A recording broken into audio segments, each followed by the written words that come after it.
Good evening. My name is Michael Ankoviak, and I'm the president of the Northeastern Clinton Central School Board of Education. I'm conducting today's public hearing on behalf of the Northeastern Clinton Central School. This hearing is being held pursuant to a public notice which appeared in the Plattsburgh Press Republican on April 4th and April 6th and was posted in each school building in the district and sent to the villages of Champlain and Rouse's Point and the towns of Champlain and Moores. The purpose of this hearing is to afford you an opportunity to make statements and comments about Northeastern Clinton Central School's proposed plan to close the Champlain Elementary School. This is meant to be a comment session. It is not a question and answer session. Comments presented at this hearing will be taken into consideration by the Board of Education as part of its decision on this issue. After the hearing is closed, we will open the floor to questions. First, Christopher DeGrampre, Superintendent at Northeastern, will summarize information which is being provided to the Board of Education and which will be utilized in its deliberations. Copies of the information being summarized are available on the table outside the auditorium for your review. Once Mr. DeGrampre is finished, I will recognize anyone else who wishes to make a comment about the proposed plan. In order to give everyone ample opportunity to speak, I'm going to request that speakers keep their oral presentations to 2 to 3 minutes. I would also like to ask each speaker to come to a microphone that are in the center of the auditorium on each side so that everyone assembled can hear your remarks. Please state your name and address before starting your remarks. If you are appearing as a representative of an organization or governmental entity, please identify the organization or the entity. Finally, I want to remind you again that the purpose of this hearing is to afford you an opportunity to make comments about the proposed plan. I now invite Mr. DeGrampre to provide his opening comments.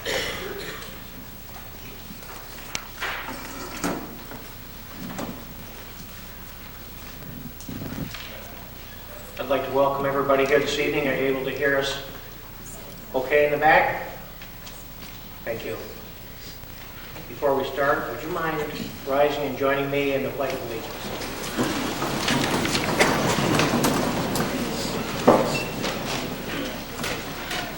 I pledge allegiance to the flag of the United States of America and to the republic for which it stands, one nation, under God, indivisible, with liberty and justice for all. Thank you. Mr. Ankoviak is going to introduce the head table before I begin. Starting to my right is Eileen Dupree, who is the district clerk. Next to her is Perrin Knapp, school board member. Next is Arlene Penfield, school board member. Linda Gagno, school board member. Steve Novacek, a school board member. Margot Getman, who's our business administrator. And Heather West, who is our school attorney.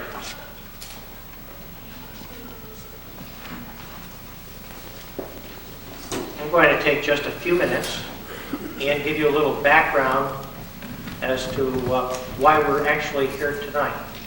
How do we find ourselves here this evening? What brought us to this place? First of all, many of you are well aware because of the number of budget sessions we've conducted so far, our first starting in December of 2002. You're well aware of the fiscal crisis in the state of New York. The state has an estimated budget deficit of somewhere between $10 and $12 billion. There's no way that could not have an impact on the public schools in the state of New York. Locally, we're facing a significant reduction in state aid as proposed by the governor in his plan to distribute state aid for the 2003-2004 school year. The proposed reduction in state aid is approximately $600,000. The governor also proposes to reduce our BOCES aid. Many of you are familiar with BOCES, Champlain Valley Educational Services. We propose to receive $65,000 less next year. We receive about $440,000 annually in BOCES aid. At the same time, we're looking at large increases in our budget projected for next year. Some of the increases that are significant include retirement costs up over $100,000. Health insurance costs up somewhere between $350,000 and $400,000. Special education costs projected to increase $500,000. Employee compensation between $400,000 and $500,000, something to that effect. And there are new unfunded mandates which we will have to address in the coming year's budget. In addition, we've had a number of issues which are of concern to the board and concern to our community at large. We have high taxes and we recognize it. We have local businesses that have applied for tax relief through the appropriate process. We call it tax certiorari issues. And so if these companies, organizations, businesses are granted the relief, it could cause the district to lose several $100,000, and this is a major concern to us. This is money that would otherwise help to keep taxes down, but another way it helps to support the programs and services for our children here at Northeastern Clinton. Now this year, another concern has to do, and this is associated with high taxes as well, is the scheduled reval countywide. The revaluation of the properties, which means if your assessment goes up, then you're going to pay, more taxes. The other side of it is that it raises more funds to operate the school. And it's the other side of the issue I just addressed with you about tax certiorari proceedings and possible reductions, which would be considerable and may, in fact, reduce to zero any potential for an increase in revaluation on the school property. And then there's the STAR program, and many of you are aware of the benefits to schools of the STAR program. Well, under the governor's proposal, it's scheduled to be limited at the $30,000 level. So if it is limited, and it's likely that it might be, then this will have the tendency to drive up taxes a little bit also. And then there's the school tax. In order to pay for these programs and services on an annual basis, we can rely on two sources of income, really. That's state aid and the school tax, real property tax. So all of these things are of concern, and by the large number of folks that are here this evening, I know you're concerned about your school, about your school district, and we're going to do our best to answer some questions for you later in the evening and to provide you an opportunity to give us all the input that we'd like to share with the board tonight. Some things that are premises upon which we must operate: we need to run the school district efficiently. We need to ensure an excellent education program for our students. We need to make sure that the district remains solvent as an institution, that we run the institution in the black, and that, as I said before, we run it efficiently. We want to remain on a sound financial footing. And we always need to be looking ahead, planning ahead for the future. And this is really why we're here tonight. Our revenues looking to next year do not match up with the expenses as we project them for next year. There's a significant gap, primarily the result of the loss in state aid. It's not an increase in state aid, it's about a $600,000 loss in state aid. Now about Champlain Elementary School.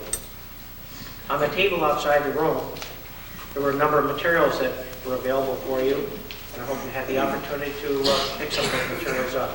There was a notice of the public hearing for this evening, information on the Champlain Elementary School from the 5-year facilities study, and I'm just going to step over here for a little moment.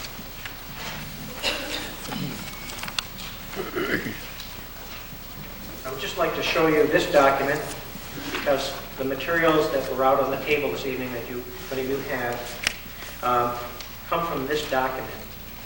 And I'm going to talk about that in just a moment. There are also copies of the Champlain School Savings and also enrollment information. Now about this document. About a year ago, the state required all public schools in New York State to complete a 5-year capital facilities plan. The state paid for most of the cost of this study, which was done over a period of a year and cost about $33,000 to complete. And as I said to you, about 95% of this was paid for by the state. It was a state mandate, which they did fund. And so there's a lot of information about all of the schools in the district in this study. And this caused the school district to think about setting up a committee to look at how the district is organized, the number of facilities, what repairs might need to be done to all of the facilities over the next 5 to 10 years. What was the useful life of the water system, for example? Did we need to do electrical upgrades for the buildings accessible, and so on. And so I just wanted to give you a little framework for some of the material we're going to chat about tonight.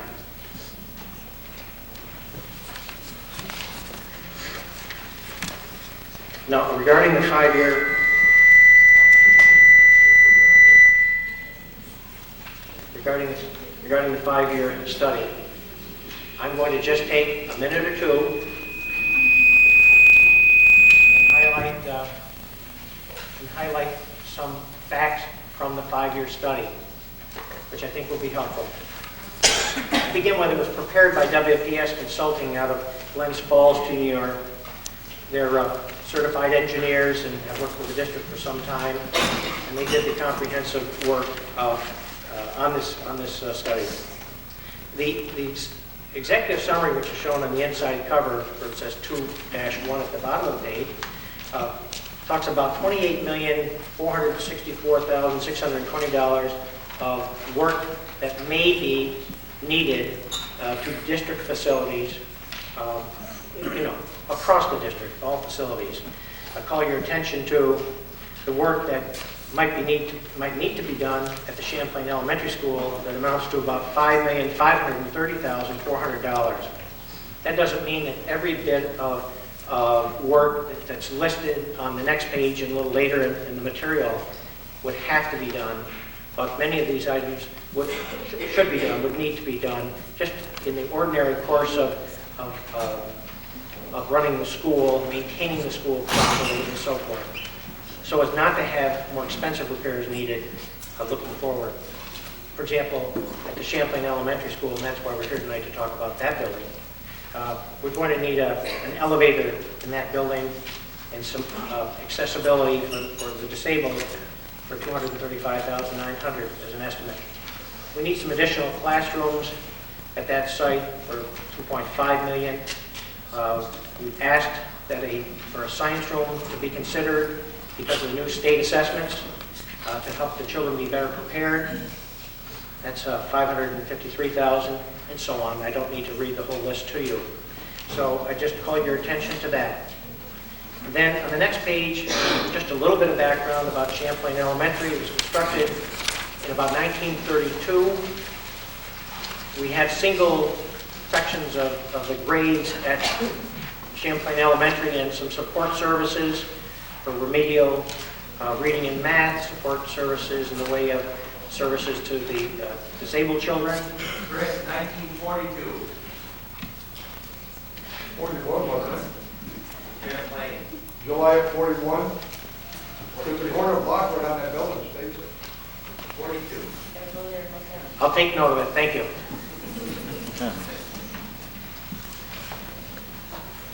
So it's either 1932, 1941, or 1942.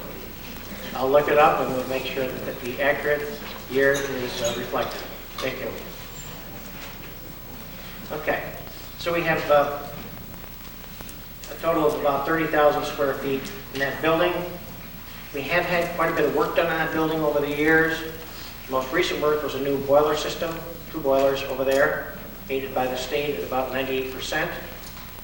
And we can accommodate approximately 142 students in that building. Now, earlier work in the way of reconstruction there, the asbestos was removed from that building in a project back in 1992. And we have equipped that building for computers, so we have the networking capabilities in that building. And we've made some other improvements in the building. New windows in the early 80s, new roof in 85, just to name some of the improvements. Now, this information in the document is really for your review and for your use, but there's some information about energy cost, about electric consumption and oil usage.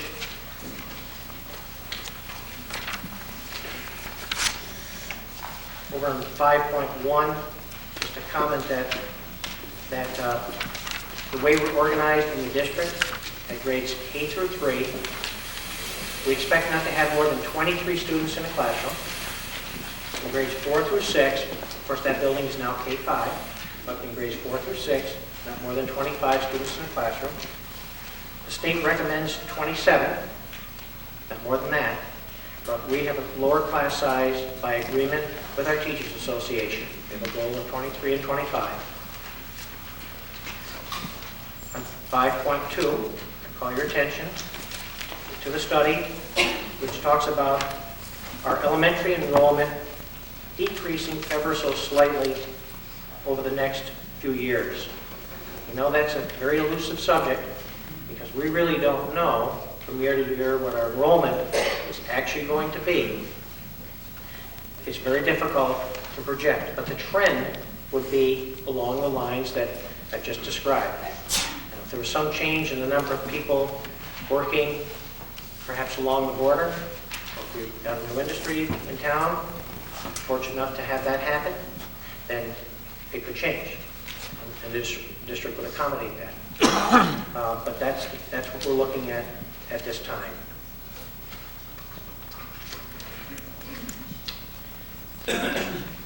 Now, I'm going to just mention from the study some of the things that we would like to see in the Champlain building vis-a-vis the study, okay? But those tie into the additional cost as we look forward to. So, classrooms, just very quick.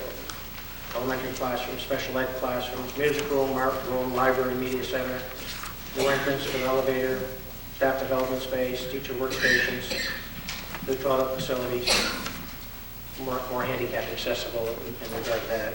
Signs from I already mentioned and so on. Okay. Now, on the a little later in the study, just want to note for you that at Champlain Elementary there are about 8 acres of land, and you'll also know what's available at Moores, Rouse's Point, the middle and senior high school, and so on for your information. Another little bit of information I'd like to share with you is relative to transportation, because I've been asked this question a number of times. If we did close Champlain and the students were distributed to Moores and Rouse's Point, what would the impact of transportation be? I can tell you on a preliminary basis of what we know today. More study would need to be done. And of course, all of this is happening rather quickly in light of this fiscal crisis. But we believe we would not need any additional buses. We would not have to purchase any additional buses. We would be able to transport the children, about 131, to Rouse's Point or Moores with the existing buses. 6 buses would have to be rerouted or rescheduled and to pick up the children.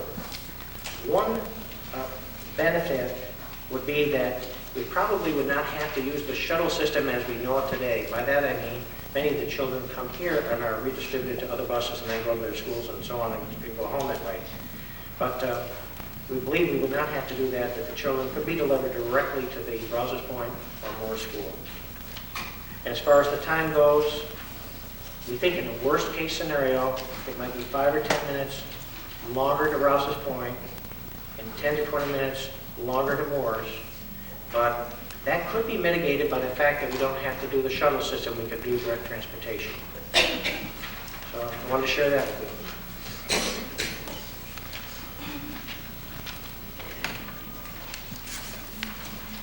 you. Okay. Just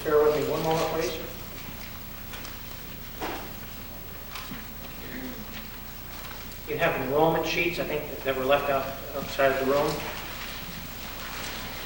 Many may be interested in this subject. As a part of the proposed budget, I believe it's a pink sheet. We're looking at reductions in the number of staff at the elementary level. And we believe that we could reduce the number of kindergartens by one full-time staff member, and the children would be redistributed to the Moores and Rouse's Point schools. I'm going to have a note here, so bear with me for a moment.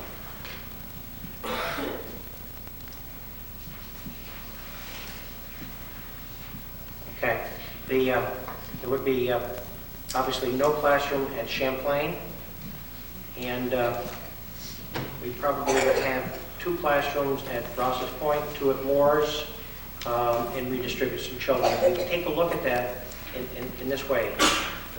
Try to serve the children in their neighborhood school to the best we can, so that we affect the fewest number of children in terms of the ride and have the least disruption to the children. I think that would need further study. Right now, at the first grade level, we're almost at a point where within 2 students of being able to actually reduce a position there, but at this point there's no change. But we're only over 2, or we could have another change there, so we're still looking at that one. At the second grade level, we could reduce by 1 position there, keeping in mind the 23 in grades K through 3, 25 in 4 through 6. At the third grade level, when we looked at this a few days ago, we were over by 3. And some things have happened in the district in just the last couple of days, and the number is we're over by 1 today. So there's even a remote possibility of a position there. At the 4th grade level, we're clearly able to reduce by 1 position there at that level. In the 5th grade, the same is true. So there's a potential for 4 or 5 or 6 positions in terms of reductions that are possible in the economies that could be effective here.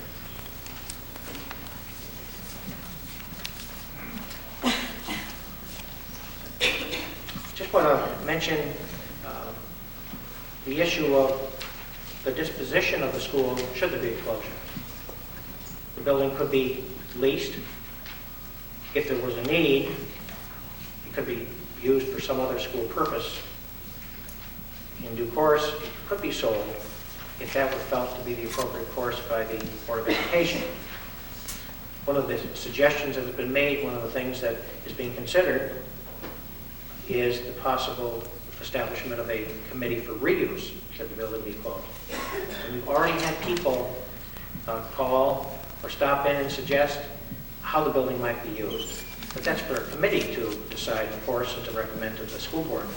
But I'll share with you, if you care to hear, some of the thoughts that have been shared with us. Senior housing, municipal center, non-public school use, daycare, preschool, community college, or university. Multi-use, town village offices, commercial use, up and downstairs. Youth center, cultural center, educational building for district use, commercial lease or sale, not-for-profit educational provider under NCLB. No Child Left Behind. That's the new federal legislation. So those are just some thoughts that have been shared with the district so far, but that's down the road. I believe those are my comments as I would like to share them with the school board and the community tonight. I'm going to take a quick look here. There's one other area I would like to mention, and that is the Champlain closing savings or economies. This particular document has evolved over the course of the last 3 months. It's a blue sheet. And I'd be glad to walk through that because some people here tonight likely were not present for the budget meeting, so I'd be glad to share. We talk about at the top of the page the instructional savings of 4 positions. And I've just alluded to those, but they're summarized as to the estimated amount of potential savings there, $211,130. We would have the potential for savings in some support services, also counseling, psychology, administration, non-instructional support service savings in the area of custodial, secretarial, teacher, or school aides. And those numbers are reflected on the sheet. And it's not me. I don't think. So, okay. For some of the small mics, there's a little button on top. Are they all off now? Okay. It's in the back. It's in the back? Okay. Thank you. All right. So the numbers are reflected right on this sheet for your review. And then there's some part-time positions in Champlain, at the Champlain Elementary School, art, physical education, that's the P/E, library, LPN, licensed practical nurse. And then under building, estimated savings in the contractual area, materials and supplies, that could be for cleaning, that sort of thing, fuel. We wouldn't take the full cut in fuel because we would have to heat the building. Electrical, there would be some savings in electrical, but you still have electrical equipment over there to operate, reduction in the cost of phone service. The T1 line. T1 line is for the computer network that's at the Champlain Elementary School, savings of about $1,300. So there's another $195,000 in savings there, resulting in approximately $315 worth of savings. Well, I think those are my general remarks that I would make at this time, and I would like to ask the school district clerk if she would accept the materials that I'll present her in a few minutes into the record as a part of this official hearing tonight. Thank you.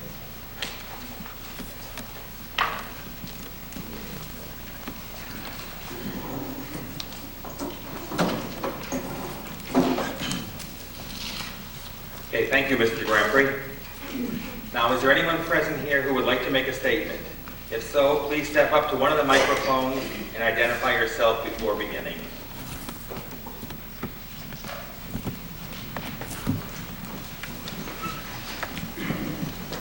My name is Dan Baker. I'm a parent of a child at Champlain Elementary. I have a couple questions regarding this 5-year capital facilities plan. I noticed that there was no cost for renovations, repairs, etc. to Russell Point and Morris. Just wondering what the overall cost for those renovations were from this consulting company compared to the cost that had been identified for Champlain Elementary. Okay, well, we're the hearing section. It's not a question and answer. We're not here to have a dialogue right now. That's not the purpose of a public hearing according to law. The hearing is for us to hear comments from the people on how they feel about the reason for the hearing, which is the possible closure of the Champlain Elementary School. After the hearing is officially closed, we will have a question and answer session though, Dan, okay? Excuse me, Kim Rivers, Champlain, New York. I just have a few statements. I took my children at St. Mary's School to send them to Champlain, and that tells you right there how good Champlain is. There's a lot of other ways to cut this money. You can cut teaching positions, but why are you strictly putting them in Champlain? If you look at the pink sheet, you can combine some wards in with each other. I know you're cutting that position, saving the money, but keeping Champlain open. You can save probably $200,000 just alone cutting teaching positions. You have all kinds of secretaries running around. We have an accountant. We have all kinds of stuff everywhere. There's other places to cut. I think it's a big mistake. There's all kinds of places to cut besides Champlain. Thank you. Albert?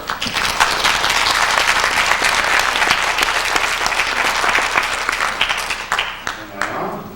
You're on. For you that don't know me, my name is Albert Stewart. I am the mayor of Village Champlain.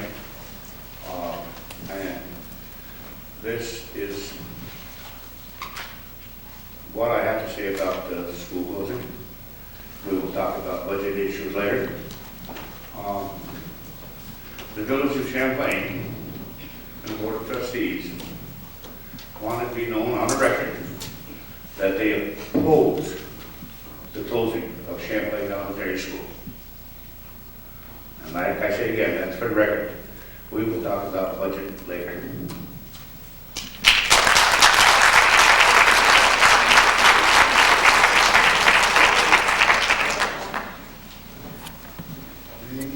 My name is Scott Shore. I'm village trustee for Champlain. I have 2 students at Champlain Elementary School, and I feel my children are in jeopardy. And I believe, sending them otherwise to a different, outside of the village, they'll be handled second class instead of first class, as Champlain would take care of them. Another thing is,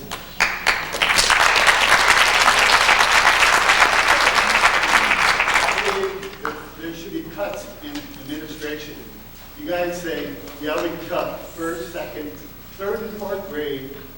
Well, if you can cut that many grades, how about cutting the administration where we got 5 guidance counselors? Maybe cut it down to 3. There's $250,000 right there.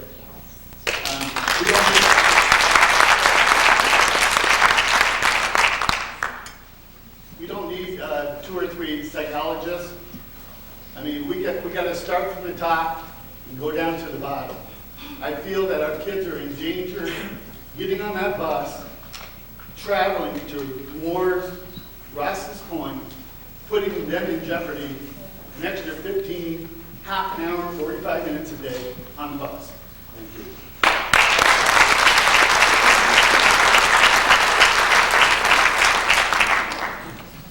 My name is Neil LeCount. I have 2 children enrolled at Champlain Elementary. If the school's been running this long and you people have been elected to do a job, how come it took this long for this to happen? How come you're not watching out for us? Watching out for our kids. Do you have any kids there now? Anybody up there have any kids there? No? So I'm good now. Thank you.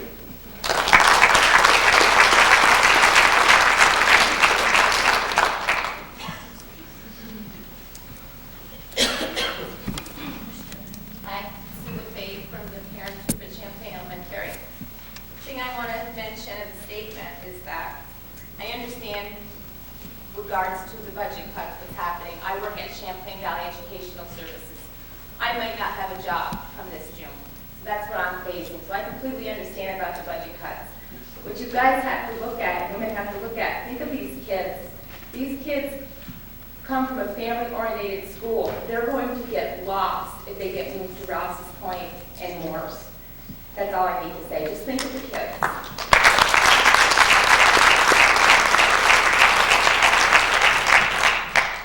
Hi, I'm Peggy.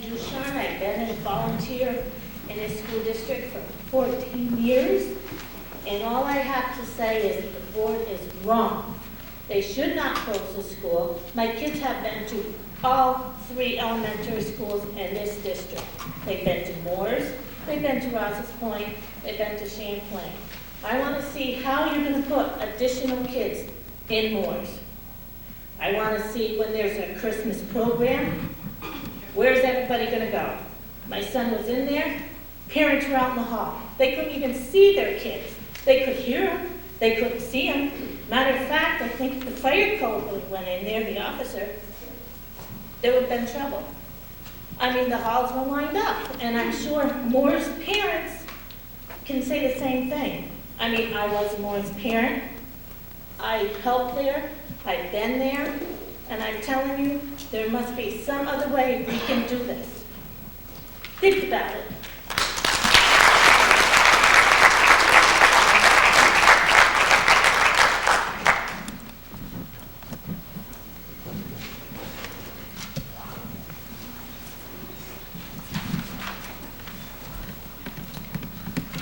My name is Linco, and I'm from Champlain. I would like to start off for the record to say that I would hate to see Champlain Elementary close. You're not just simply closing a building. budget breaking up the family, because that's what it's like at Champlain Elementary. I do understand that we are in a tight financial situation. We do need to make cuts.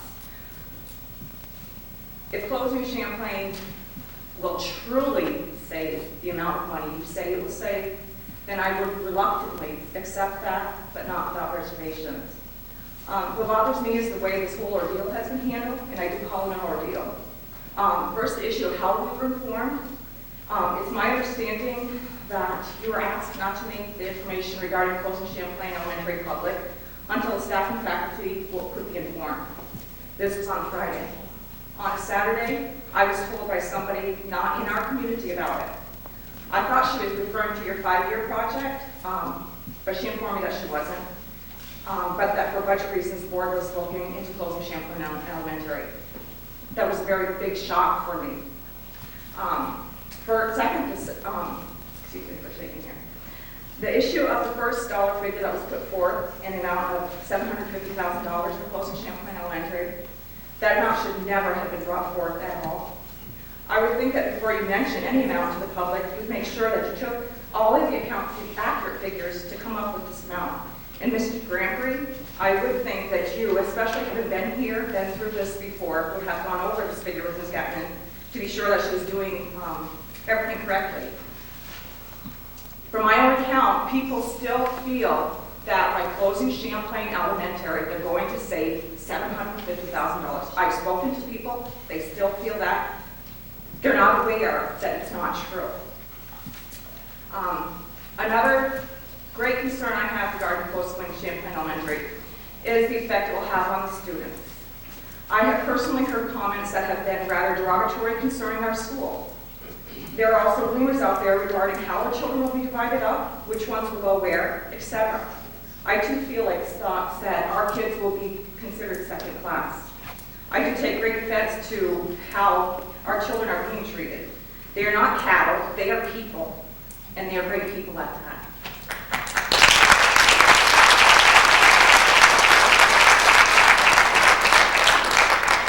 We have some of the brightest, kindest students around. And I'm proud of them.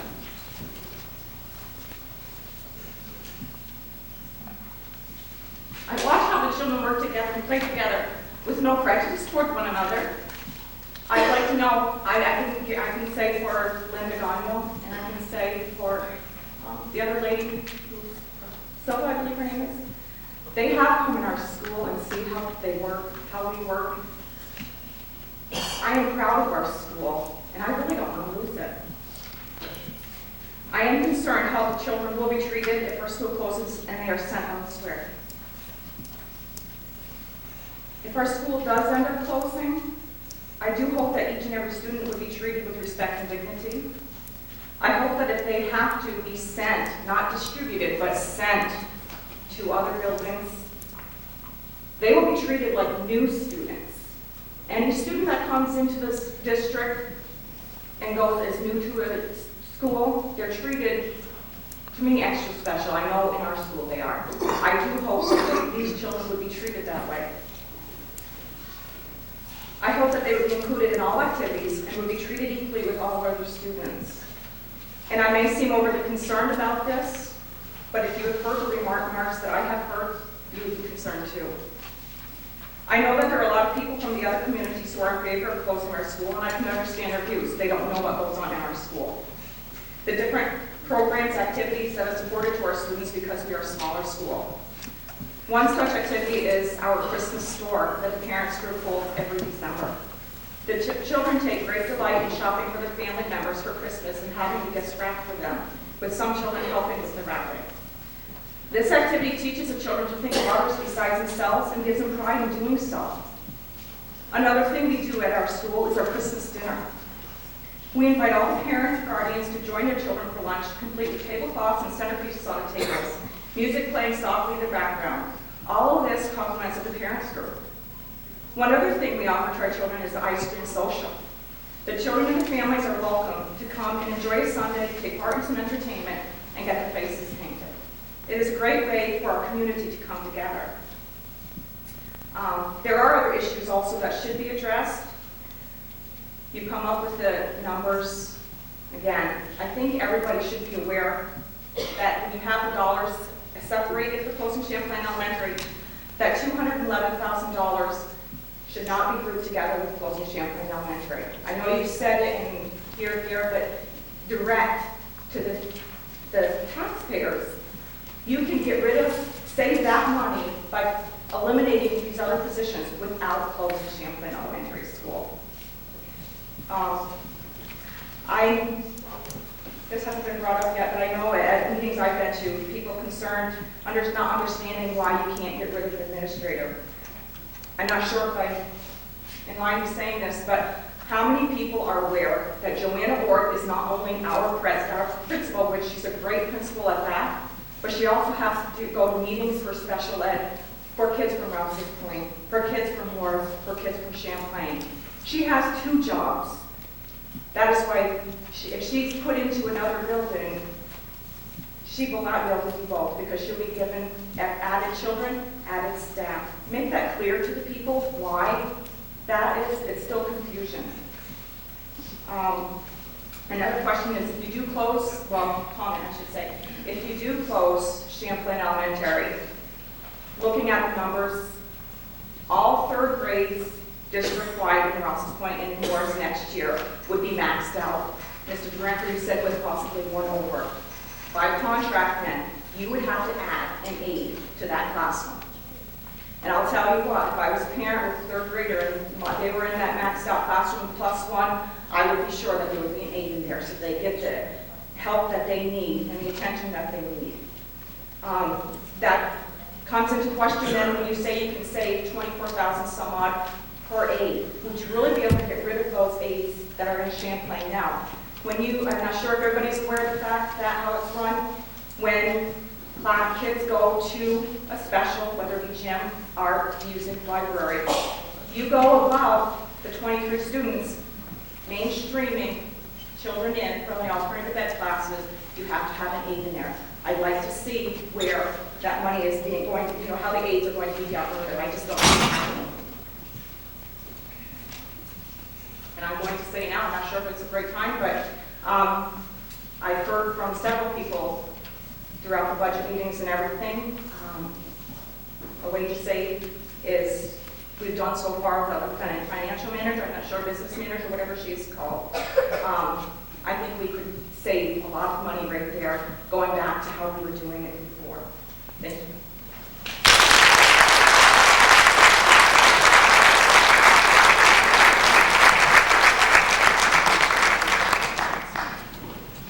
Hi, my name is Robb, and I have a daughter going to school here in Champlain. I just wanted to say, lived here about 10 years, and I could have picked anywhere in Clinton County to live. Met my wife here, and the reason why I moved here is because I'm very welcome in the town. Like I say, not knowing anybody, when the first day my daughter went to school, as you can imagine, everybody's worried. My wife went to school there. They took me aside and said, "Don't worry, she's in great hands. We know your wife, we'll take good care of her." The reason why I live in this town is the pride here. I mean, everybody will welcome you. Volunteer firefighter in this town. I'd like to thank Albert and the trustees for supporting the people here, keeping the school open. Take a look at some of the other towns. You take a look at Rouse's Point. We cannot compete with Rouse's Point for taxes at all. Wyeth Harris is forking out all kinds of money for to keep, they're getting money into the school there. Take a look at Moore's. Albert's doing a good job in Champlain. Take a look at this place. We're keeping up with times. A lot of the old buildings that are, should have been condemned are coming down. The place is looking really nice. Drive through Moore's. Nothing against the Moore's people, but take a look at that town. Do we want to send our kids out of our town to go somewhere else where we're not sure if they're going to be safe or not? No, we want to keep them here with family. I think that's the pride of the people in Champlain. We want this school to stay open, and that's all I have to say.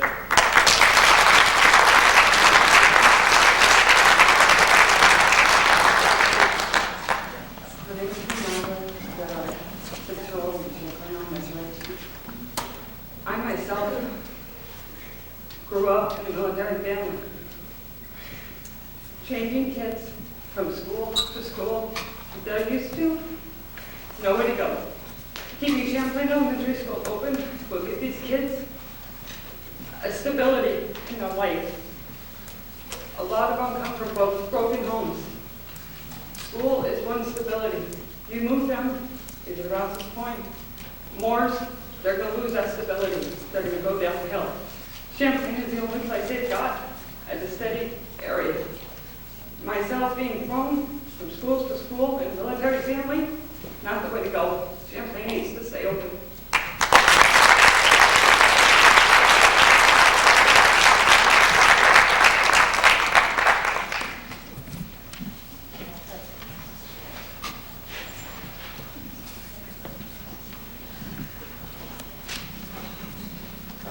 Southwick.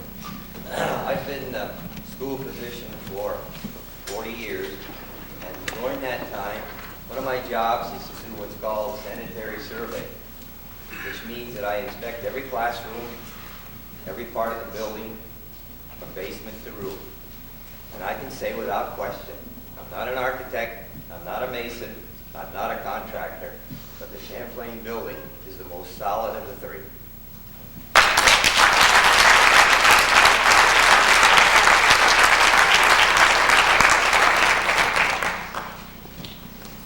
My name is Donna Bashar. We have two children. One's in 3rd grade at Champlain Elementary. Our son is in 7th grade at the middle school. He is a high honor student who got his foundation at Champlain Elementary. I would like our daughter to have the same chance that he did. Unless you are involved in the school, people on the outside don't realize what a family Champlain Elementary is. We have kind of talked to our daughter about the possibility of having to go somewhere else. Her first concern was what is going to happen to Mr. Aruga. These kids love, from Mrs. Orr right down to the janitor. People that don't go to that school don't realize everybody that works there has an impact on our children. I think it would only be fair we have to think of our kids. There might be another way to solve this problem.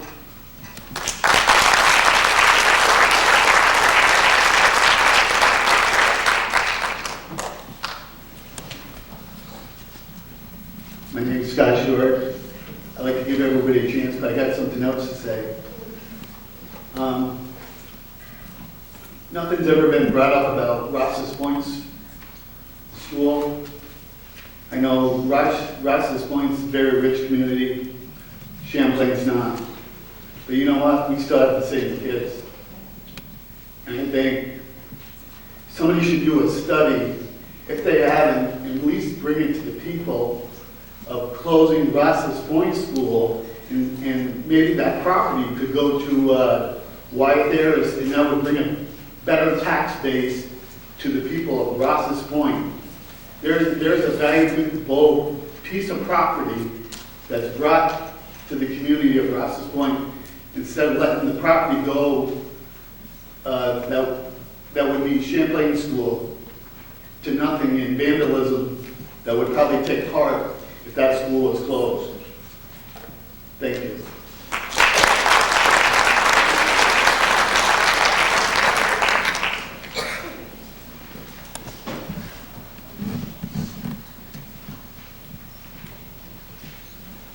Anyone else?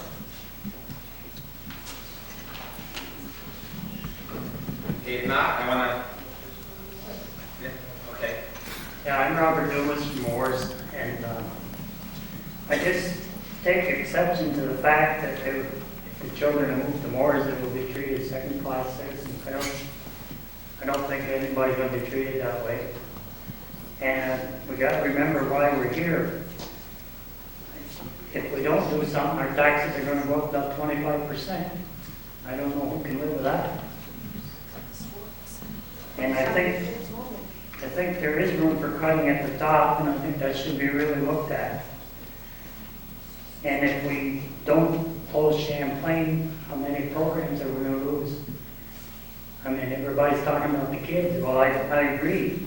And I don't like to see Champlain closed either, but if we take that same money and take it away from their programs, kids are really going to suffer.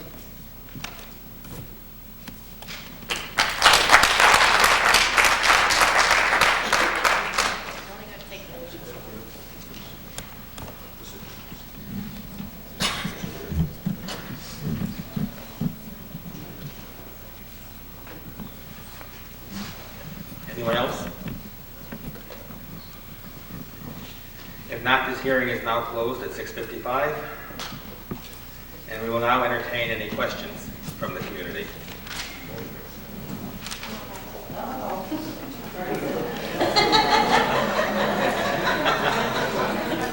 Ask me in an hour.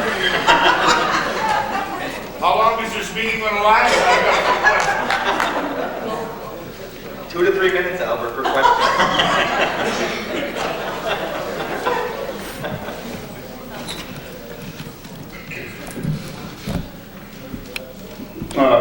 Thank you very much. Mr. Dumas, you're right. But children are children, big or small. If one loses, they all lose. Doesn't make any difference. Mr. Gregory spoke earlier about the WPS consulting firm, engineering firm, with their 5-year facilities plan. And he was gracious enough to mention Champlain at a $5 million, and if you bear with me, I will give you the number right to the penny. He was talking about a plan at Champlain Elementary at a $5,530,400, which he was reading off the same paper I was. Also in that, because if it is Champlain, we're only talking about this evening, there's a lot more to that capital plan than Champlain. I'm here to ask the Board of Education and Mr. DeGrantry as well. We're talking about viable schools in our district. We're talking about children in Morris, as well as Champlain, as well as Rouse's Point. And before I go any further, if there's any way that we can keep them all going, that's what I would like to see. I'm not here to pick on one community. I'm not here to pick on another community. And I expect the same respect that I'm giving them. Don't pick on mine. That's all I ask. But again, we go back to capital expenses. I talked with Mr. DeGrantry at length today. He's been very informative. To this project, it was stated that Champlain, I believe probably 2 years ago, put in new boilers to the sum of maybe around $170,000, which makes our boiler system up to date and makes it should be just as energy efficient as anything in this community. We have our water, we have our sewer. Currently, we don't have the children. But another thing came to light today, and I spoke to Mr. DeGrantry about it as well. They say we have 136 children in our building. I don't know, I don't go to school. But what I did find out was that 37 of our Champlain resident children are in the Moores School, and 41 of our Champlain resident children are in Rouse's Point School.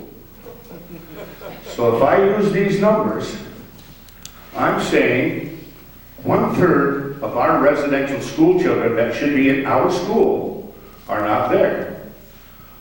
This makes our school enrollment lowest. On the next budget, he's talking about a 2003-2004. And I want to ask Mr. DeGrantry and the Board of Education. We have expenditures coming out, and I want to know if this is going to take place this year. We have the middle school for boilers and other equipment at $106,900. And again, we have another expenditure, capital, This is all in their plan now. This is nothing, these are all numbers that everybody can have. Moore's Elementary is looking to have $327,320 put into their school this year, which is site water, perimeter fencings, and boilers. I'm here to tell you that Champlain has boilers, Champlain has water. So me going through all of these paperwork, and I'm not a college graduate, what have you, but when they're talking about saving $406,000 by the closing of Champlain Elementary School, and I'm looking at a capital expenditure of $433,000, are we treating our school for that? And I really think I need the Board of Education and Mr. DeGrant to answer that to these people here. I think they have a right to know.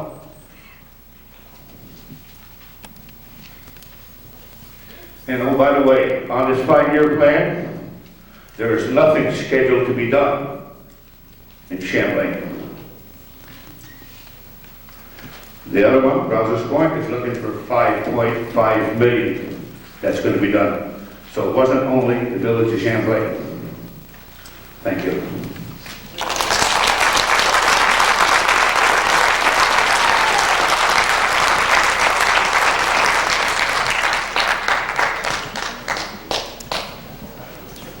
To address a couple of your comments, Albert, there. Thank you. We're going to have to, in the middle school and the Moore School, there's going to be repairs that have to be done on a rotating type basis. They have the oldest boilers in those two buildings, and that's why those are scheduled for replacement. Champlain's were the oldest, and they were replaced 2 years ago. So it's like in your house, you do one room at a time, you take the oldest room you have first, and you start to renovate it. Well, we're doing that with our buildings now. And that, I think, answers the part of the costs. Sure. Comment back. Neither is probably good. I understand what you're saying, but if I remodel one room in my house, I'll be damned if I tear it down so I can remodel another one. And that's in essence what you're saying. I don't think you're saying that. We have meat, Champlain, we have water, which is another issue, and we have boilers. So we have already taken the taxpayers' money and already put it in there. In essence, we're getting rid of it because we have already done this good thing to this building, so inadvertently we're going to turn it around and do it to another one. So my question is, are we trading that option this year? And does that necessarily have to be done this year? With this shortfall from the federal government and the state government, is what I'm more or less asking. Can this be moved? That's possible. That we have to look at. That's in our plan to look at it. This 5-year plan started over a year ago before we knew about the shortfalls. Well, how come we haven't looked at it yet? You looked at it for Champlain? That's all you guys have looked at for months. I've not. There's no way we can close Rouse's Point right now. Where are we going to put all those students? They can't be absorbed in the other two buildings. If we're thinking, I don't want to close any of them either. My kids went to Champlain. They got a good education there. I can sympathize with everybody. They did. They did, and I wouldn't trade it for the world. I'm not saying they didn't. So how can you guys... I just want to say one more thing about the student numbers, too. You gave the students about a third of the amount of the district. That's true. And the reason for that is, usually Champlain only has one classroom. That's all they have room for of each grade. So if we get more than 20 registrants in kindergarten, we have to send them elsewhere at the beginning. And then parents have the option, if we're sending one of their children to another school, to move any siblings. And then they also have the option when they want to bring the children back when there's an opening. And like one of the ladies said, not to keep moving students around. It's not good to move them around too often. A lot of parents just say, no, we'll keep our students where they are. And that's the reason, because Champlain can't accommodate them at the kindergarten level to begin with. So therefore, we keep getting this overload. Some years, Champlain had like 15 children they had to send elsewhere because we only had one classroom. And that's why you see that number up at 70 students. So that's a true fact, but there's a reason for that. And I don't know, I'm just trying to not argue with you, just to clarify or why it's done. We don't do it because we want to do it. There's the reasons that we have to do it there. We're being penalized because we have too many children in our district. That's in our town. We have too many children, and we have the smallest building in that building. You want to add anything to that, Chris? Couple of comments. We know we have a beautiful school in Champlain. It's a wonderful school. I've made the comments about the 5-year study only to give you some background about that school. I could give you the same background about Moore's, same background about Robbins Point. Each of those schools, and it may be reflected on those summaries, each of the elementary schools needs about $5 million worth of work. The middle and high school needs a lot of work too, just to keep them up. So I share that with you. We look at our elementary schools as one elementary school. I share that thought with you.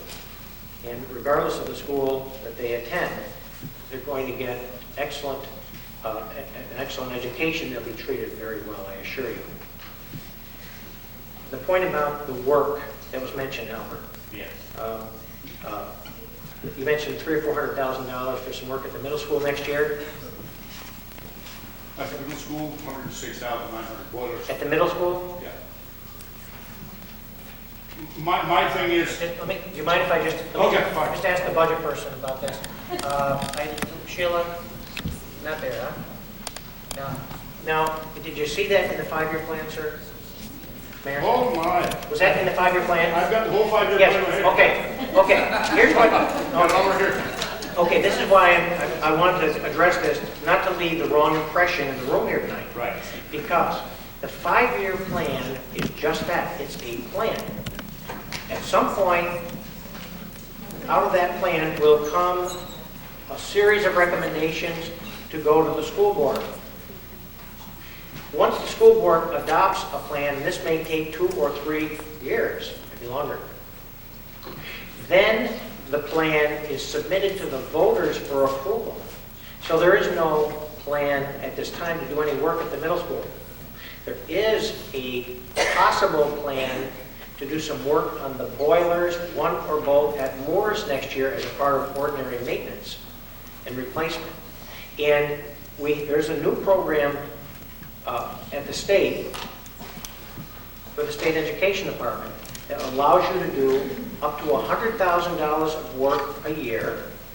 So if you get voter approval for, say, $100,000 to do boilers at Moore's, I'll use that as an example, in the following year, you're going to get 95% of the money back from the state, with a net cost, therefore, of about $5,000 to the local taxpayer, which would be less than the ordinary maintenance on the boilers, if you will. So there is some information that's been shared with the board about that, but there is no plan I'm aware of to do any immediate work at the middle school. That might be something that would be done in 4 or 5 years, whenever we get through the complete study, which will take at least 2 years, I would think. And then the plan gets submitted to the school board for their approval. Once they approve it, then it's submitted to the voters for their consideration. And yes, we are moving some children between and among the schools, some of who reside in the general area of Champlain.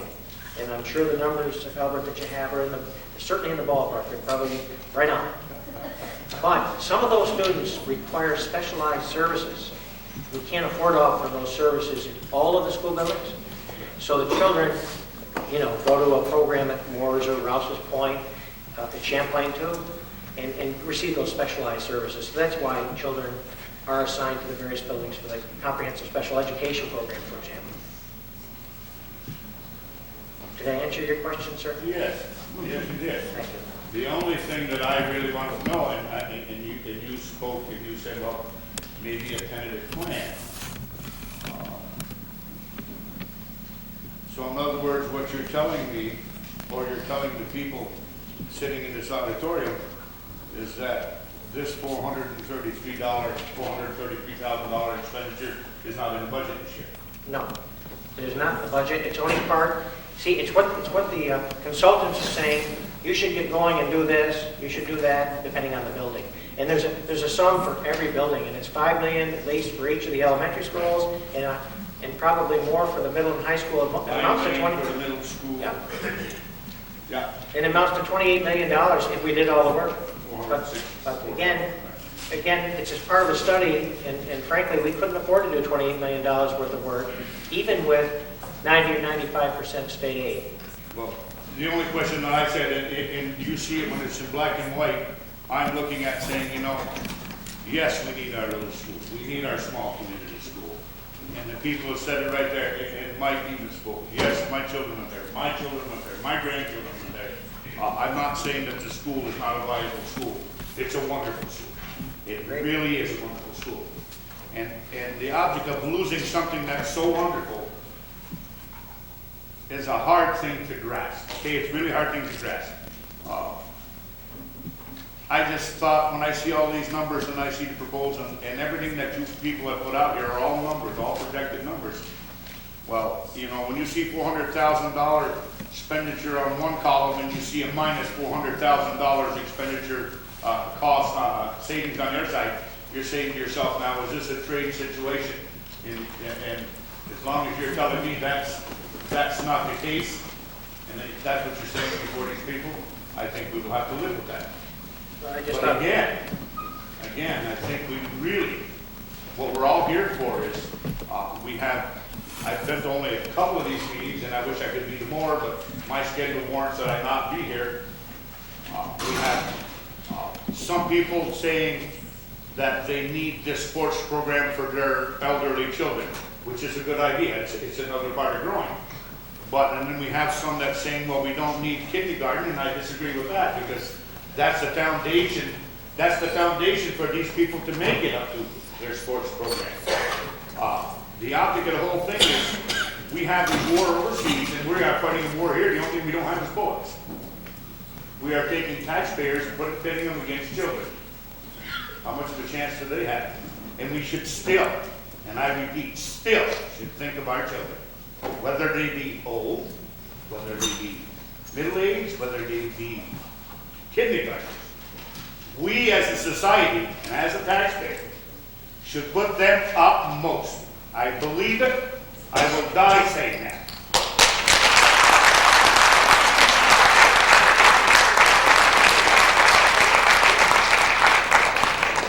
Okay, I'll turn it back over to Mike.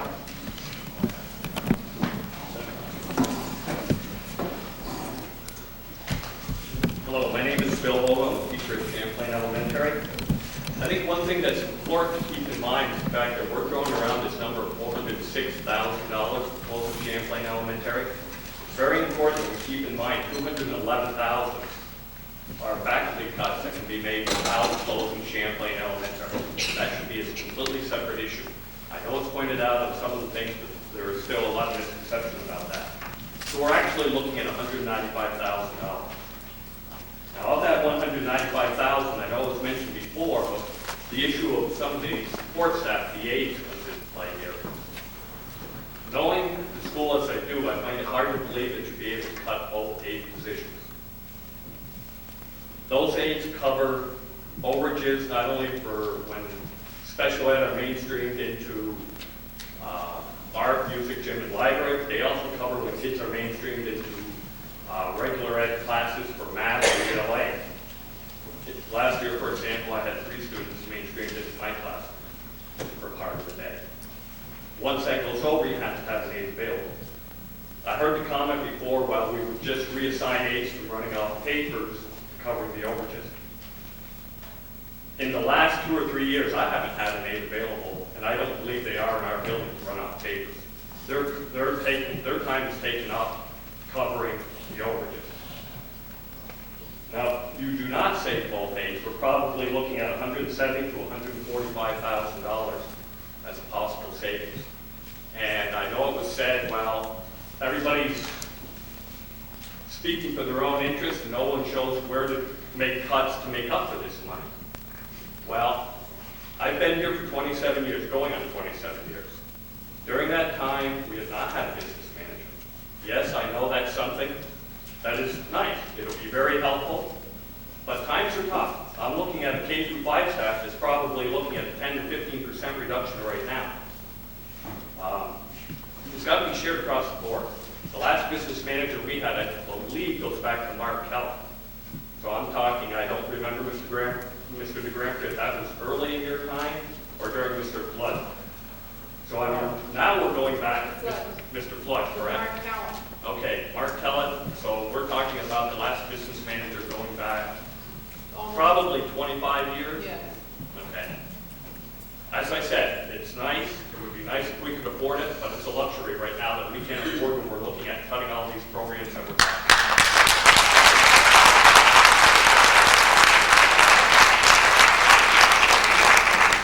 That savings alone, probably including salary, retirement benefits, health insurance, and please correct me if I'm wrong here, but we ought to be talking somewhere in the neighborhood of $75,000 to $80,000 with everything included?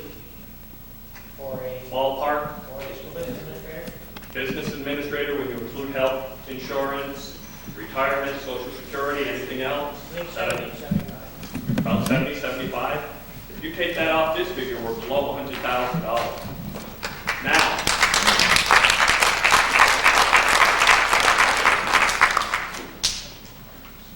I believe, and I may be wrong on this, but I believe it was stated that $100,000 raises the tax levy 1%. That's about right? $100,000 of extra expenditures will raise your tax levy 1%. Is that Sheila? Probably more around Sheila. 1.5%. Okay. $100,000 to 1.5. 1.5%. Our tax levy right now is $22.50. 2270. $22.70. Let's say $23. 1.5% is 35 cents per thousand. Yes. Roughly. Yes. Okay, 35 cents per thousand. If you have a $100,000 home, you get 30 off per star, the regular star. 70 times 35 is what? Correct my math, $24.50? It's worth $24.50 to me to keep that building open.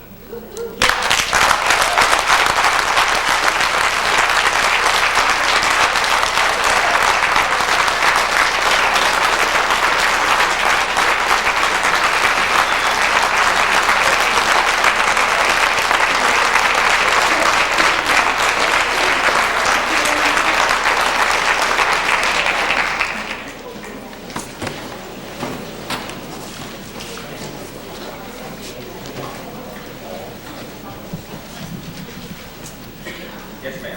Okay, I've got a couple comments and a few questions that I'd like to ask. The comments is have you thought if you close down Champlain Elementary, some families might move their children to a Catholic school and you're going to lose the age for your district? That's my first comment. My other comment is I can't see how you can guarantee that our children are going to be treated fairly if they get moved to Morris and Rouse's Point. Our kids are talked about tonight like cattle. I truly do feel that the figures are important, but as a parent, I feel our kids are very much important. Now, I think I've asked this question at previous budget meetings. You're not making this decision as a public decision. You as the board members are going to decide whether the building closes or not. My question is, I want you as board members to guarantee me something as a parent, that if you should close our elementary school, that you let our kids have an open house to the Rouse's Point and Morse before the school year ends. Also, you need to let us parents in Champlain Elementary know before the school year ends where our kids are going to be going. I have a daughter who has a lot of anxiety. Every year it's an issue of getting her ready for next grade level. Going to a whole different building is a whole different can of worms that I have to deal with. And I want to be able to have the whole summer to prepare my daughter for this. I want that made as a promise. I don't want to see our school closed. But if you make that decision, I want parents to be promised that we will have open houses to see the facilities, to meet the teachers, and also I want letters confirming what school our kids are going to go, and I don't want siblings split up.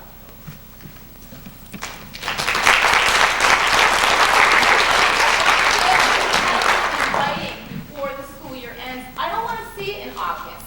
August doesn't give me enough time to prepare my children. I want it ahead of time. I want it before June. Our goal is to have it before school ends. We're trying to have everybody, if we have to redistribute, resend children to other schools, our goal is to have that done before school ends, so everybody's aware before the summer where they're going. And what about the open houses for our kids to familiarize themselves That's a very good idea. That can easily be arranged. That is not a problem to arrange something like that. And we don't want to split siblings up. That's why we haven't split them up in the past. If one is gone, we've given the other one the option to go to that school, so siblings will not be split up. And that's part of our normal policy not to do that. I just had a few questions, and if you could answer them, I'll give you the first one. We come up with this closing Champlain after that study was done about corralling everybody up to the middle school. Now, is this your way of, in a year or two, saying, oh, the 2 schools are overcrowded, we need to build us a new big one, make more of our taxpayer money? Is that what you guys have got in mind? You know, that's one of the things that's in the 5-year plan, is to possibly build a new elementary school at a central point. And there's 2 proposals there, one being on this property and one being in Moores. You know, we're not hiding anything. I think we've been very open throughout this whole process with everybody. We started this whole process in February about possible closing of a building, too. But this is what I'm saying, all of a sudden, bang, Champlain's going to close. Well, we didn't know we were going to lose all this money from the state this year. We're trying to make up for the shortfall from the state, and we're looking at every possible option to try to come up with that. As Mr. Hochul said, you're only saving about $200,000. Well, you could cut that. I think we're saving more than that. I know you're not. I think we are. We're going to keep those 4 teachers if Champlain stays open to have one of every class. We're not going to end up closing. And look at your pink slip. You can eliminate some of those and more. You got 15, 15, combine some of those. You can cut the position. We can't move over 23. But you can send some of your kids somewhere. You can cut the position, not necessarily from Champlain. You can cut A position will still be cut. But why is that Possibly. lumped into Champlain? It shouldn't be lumped into Coast. We may end up saving 1 or 2 positions. The same with the aides, too. We may need another aide. The aides may attrition out. We don't know what's going to happen just yet. And we can cut ASD. You got kids that are there every night. Obviously, we're helping them. We're busing them. We're sending them. Same kids every night. Summer school, same thing. Is it not? Yes, it is. ASD, Okay. What about your in-school instruction? The extra instruction after school? Can't that be done during school in study halls? Instead of passing notes and whatever, they can get some instruction during their study. But we need the staff to do that, and the staff isn't available during school because their day is taken up to give that extra instruction. Okay, what And we about- are reducing that after-school instruction. We're cutting it about half, if I'm not mistaken on that. Now, what about sports? You're not cutting that completely. How many kids in this area, grown-ups, do you see on a major league team or a professional team? I'd rather have my kids getting a good education from a good school like Champlain rather than sports. If me as a parent wants to provide that for my child, I'd put the money in myself instead of asking all the other taxpayers to pay for my child to play the sport. The state law says we cannot ask a parent to pay for that. In a public environment, every child is entitled to participate, whether they can afford it or not. We can't ask money on a volunteer basis. People can donate money to a program, that's fine, but we can't make anybody pay for a program. And there is a substantial sports cuts that I think the athletic director can attest to. She's gone through her pregnancy and asked her to make probably 30% of cuts in her budget. May sound like a lot of questions, but you guys should have a fund balance. What is your fund balance? What do you have? Haven't you been saving for tough times like anybody else does? We've been saving for tough times. We've been cutting into our fund balance over the past couple of years so we don't have to raise taxes as much as we. Salaries are contractual. They're agreed upon. There's a 5-year contract. Everybody's salaries are contractual. But do we need 7 secretaries here, there, and an accountant? And I mean, if we have no money, what's she counting? My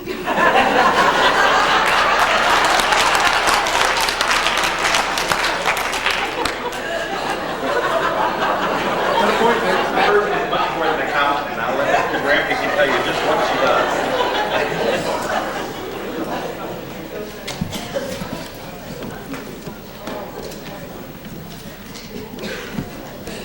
Okay.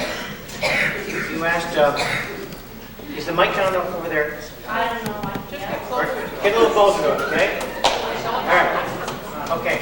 After-school detention is on the list of cuts. That saves $12,000. After-school instruction, regrettably, along with after-school detention, is $15,000 worth of cuts. And why would we have after-school instruction? It's to allow our students to be prepared to take the 5 Regents exams, the 5 Regents assessments they must pass to get a high school diploma, higher standards. But they can do, that's what your teachers are teaching them in school. Well, some students need extra support. And in order for them to pass those 5 Regents, they need that extra help. That's why we've had a summer school for 17 years. For the same reason, and of course, a summer school, if we are able to afford one, would have to be a very limited one this year, and we may have to call on some grants to support part of that summer school. To answer your question about what does the school business administrator do if we have all these cuts? The school business administrator looks after more than $20 million worth of expenses in an annual budget. And I can assure you that occupies that individual 50 and 60 hours a week. There's $1 million worth of grants that we bring in every year. And those programs have to be written. They have to be then administered once the state or the federal government approve them. And if they're not done properly, then the state or federal government is at our doorstep and they want some or all that money back. We cannot afford, we have 8 or 9 teachers that are under those grants. We have many, many services that are afforded our students. So that's part of the role of the school business administrator, but the individual has many other responsibilities as well. So just by way of commenting there, the point that Sue made about an open house, if it comes to pass that there's a closing, we will do everything we can, everything possible to make sure the children are brought to the other schools and accommodated in every way, make them feel comfortable. And I appreciate the comment, and also I appreciate the comment about pulling notice to families so that they can plan and the children have a chance to make the necessary adjustments. As far as going to the Catholic schools or another school, somebody mentioned the issue about loss of aid to our district. In the normal course of events, if the state was giving us the money as they have in the past, it could be an issue. It may be an issue. But the way it is proposed for next year, they would give us a sum of money, so it really wouldn't make any difference at all. But of course, we don't want to lose one student at all. We don't want to lose any students. One of the things that's a big concern to the district now, and as we look forward to next year and the year after, is the way the state will reimburse the district for our expenses. Transportation, special ed, and some building aid for any new projects. These are all big concerns to the district. We're not going to have the amount of money coming in as we have in the past. And it should be a big concern to you. If I could just give you a small example of why we have to plan the way we are now and why we, looking forward, have to plan very carefully. On our special ed services, if our expenses go up, I'll just use $200,000, we would get 60 or 70% of that reimbursed the next year by the state. They're freezing those programs. They're proposing that we just get whatever sum they send us. They're not taking into consideration our extraordinary cost for the specialized services for our students, the special ed disabled students, the challenged students. So there's a lot going on here that we are looking at and planning for the future so that we can continue to give the children the best possible education we can. Thank you.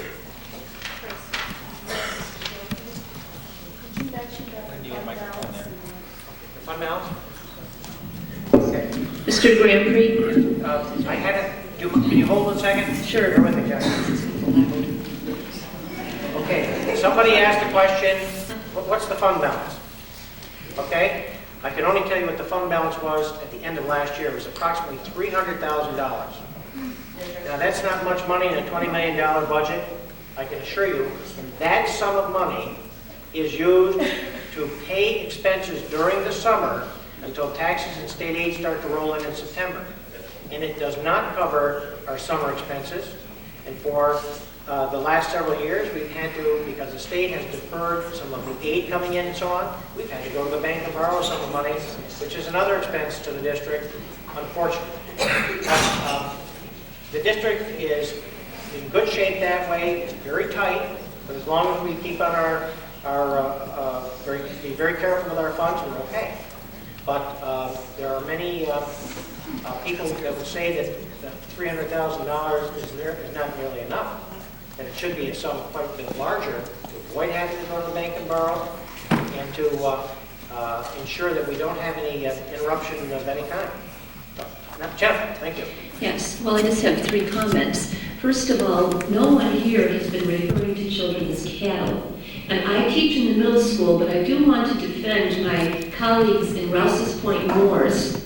The physical location of a school does not affect how our students are treated. We could be holding school in a fire hall or the Legion or a local bingo hall. They're still going to be treated with respect.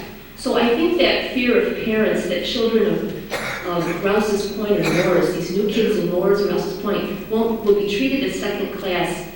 I just don't see that there's any justification for such a fear. Second of all, Mr. de Grand Prix, on Monday night you mentioned there was a need for a grant writer due to all this grant writing that needs to be done. In the past, who has taken on that responsibility? Individual administrators have taken on that responsibility. The thought there, however, is something like this, that as the state aid starts to be frozen, and the federal aid too, that we're going to have to be more entrepreneurial. We're going to have to reach out, look to corporations and foundations and so on to find some of the money that will help support our programs here. So it's a new ballgame. Okay, and thirdly, where do the extra special ed expenses come in? The $500,000? Maybe that's not accurate. I can't recall the exact quote you gave us. Yeah, it's about $500,000, and it has to do with across we have over 300 students in special education services. We have some students that are high-cost students. We do get more aid for them in a normal year, but some of those programs are, and forgive me, but I have to speak rather generally because I don't want anything here to be personally identifiable to one of our students, okay? So please understand that. But some of them are high-cost. These programs can run $60,000, $80,000, $100,000 a year or more for special equipment that they need, special services that they need. Again, if I get into it too much detail, then I'm getting personally identifiable with one of our students. So, for example, let me give you the range of services though. It could be speech and language services. It could be services to a student who is blind or legally blind. It could be to students who are profoundly disabled and need a variety of services. Some of them physical therapy, occupational therapy, speech services, one-on-one aids to accompany them for their own safety and security and support. So some of the programs are very, very expensive for our children, and they deserve to have those services. They need that extra help. So that's the best I can do to answer, but I can assure you, when you add it up, it's about $500,000 of new services for next year. Okay, thank you. Thank you.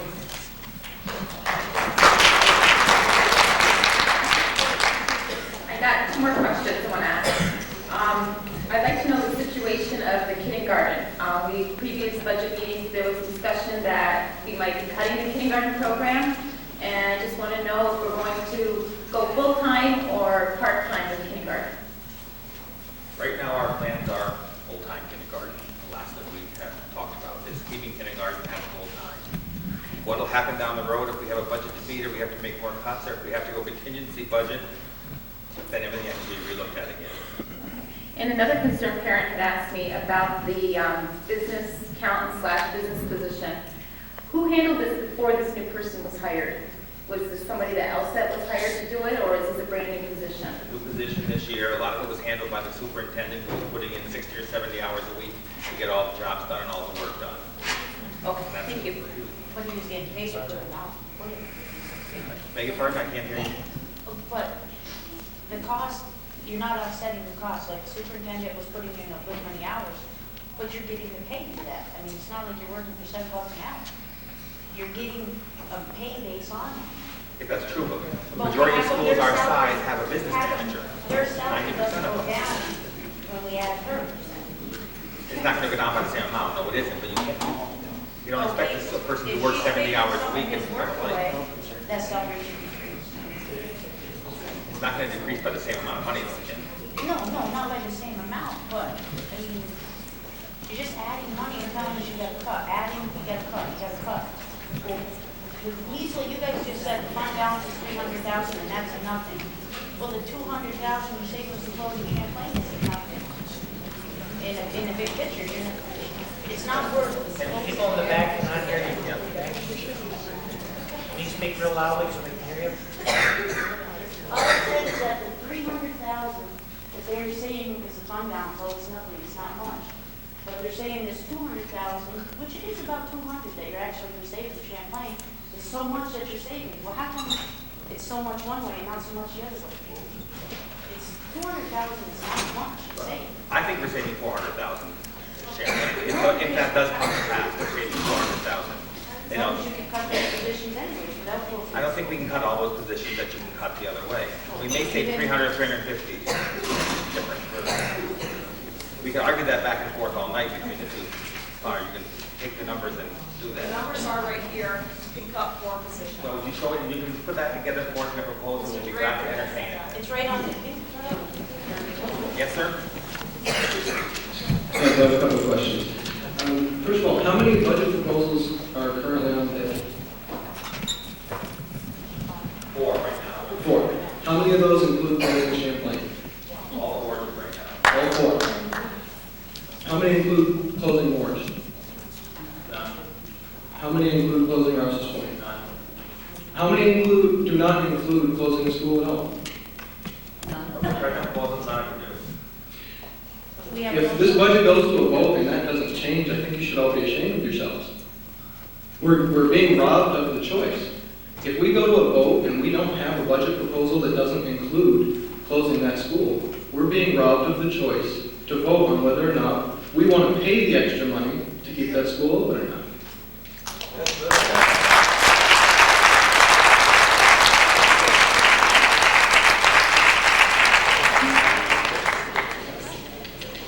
Please excuse my voice, I don't speak in public well. Okay. If you're asking for the cuts, I see 3 positions myself that I see personally cut. In kindergarten, you have three kindergarten classes at Morris, with 15 students each.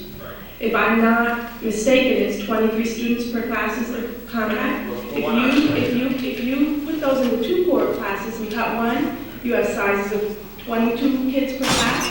23, that's right. That's contract allowable. This doesn't allow for retention. We don't know how many retentions we're going to have yet. That hasn't been decided yet at this point in the year, or how many new people will come in and register. Okay, but Say we go with the budget right now, saying we're going to cut that, and then in August we have 6 new children come in.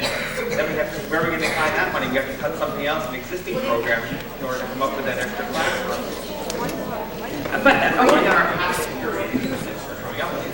Okay, I just want to add that, and it's similar to first grade, which has how many allowable students? 23, right at the number.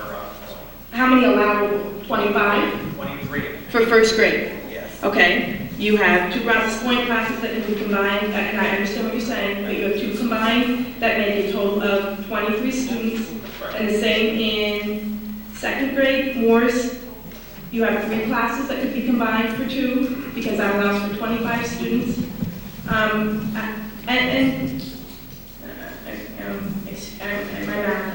You have 3, third grade, you have 3, oh no, Third grade.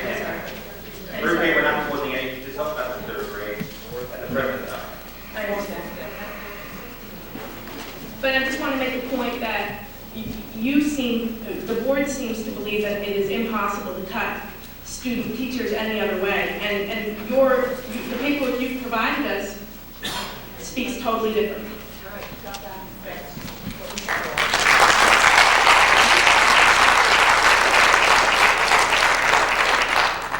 Yes, Yes, my name's Chuck Connor. I'm a trustee for the Village of Champlain, and my daughter was a student at Champlain Elementary, and she's currently a high school student. But what I want to say is that I'm concerned about what's going to happen to the kids, as well as the community, the Village of Champlain, without a school.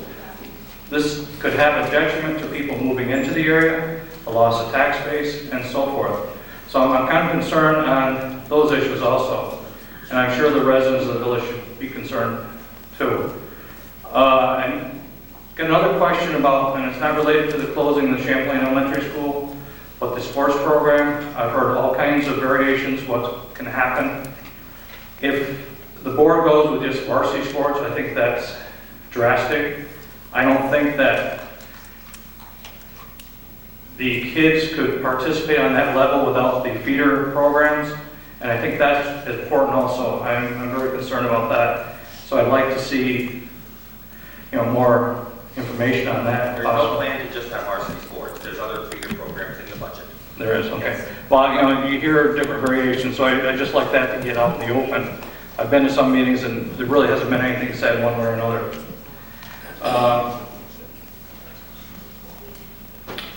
I guess one other question I have is about the retirement, the $100,000 plus for retirement, the extra money this year. Could somebody explain that to me? Why the increase? Yes.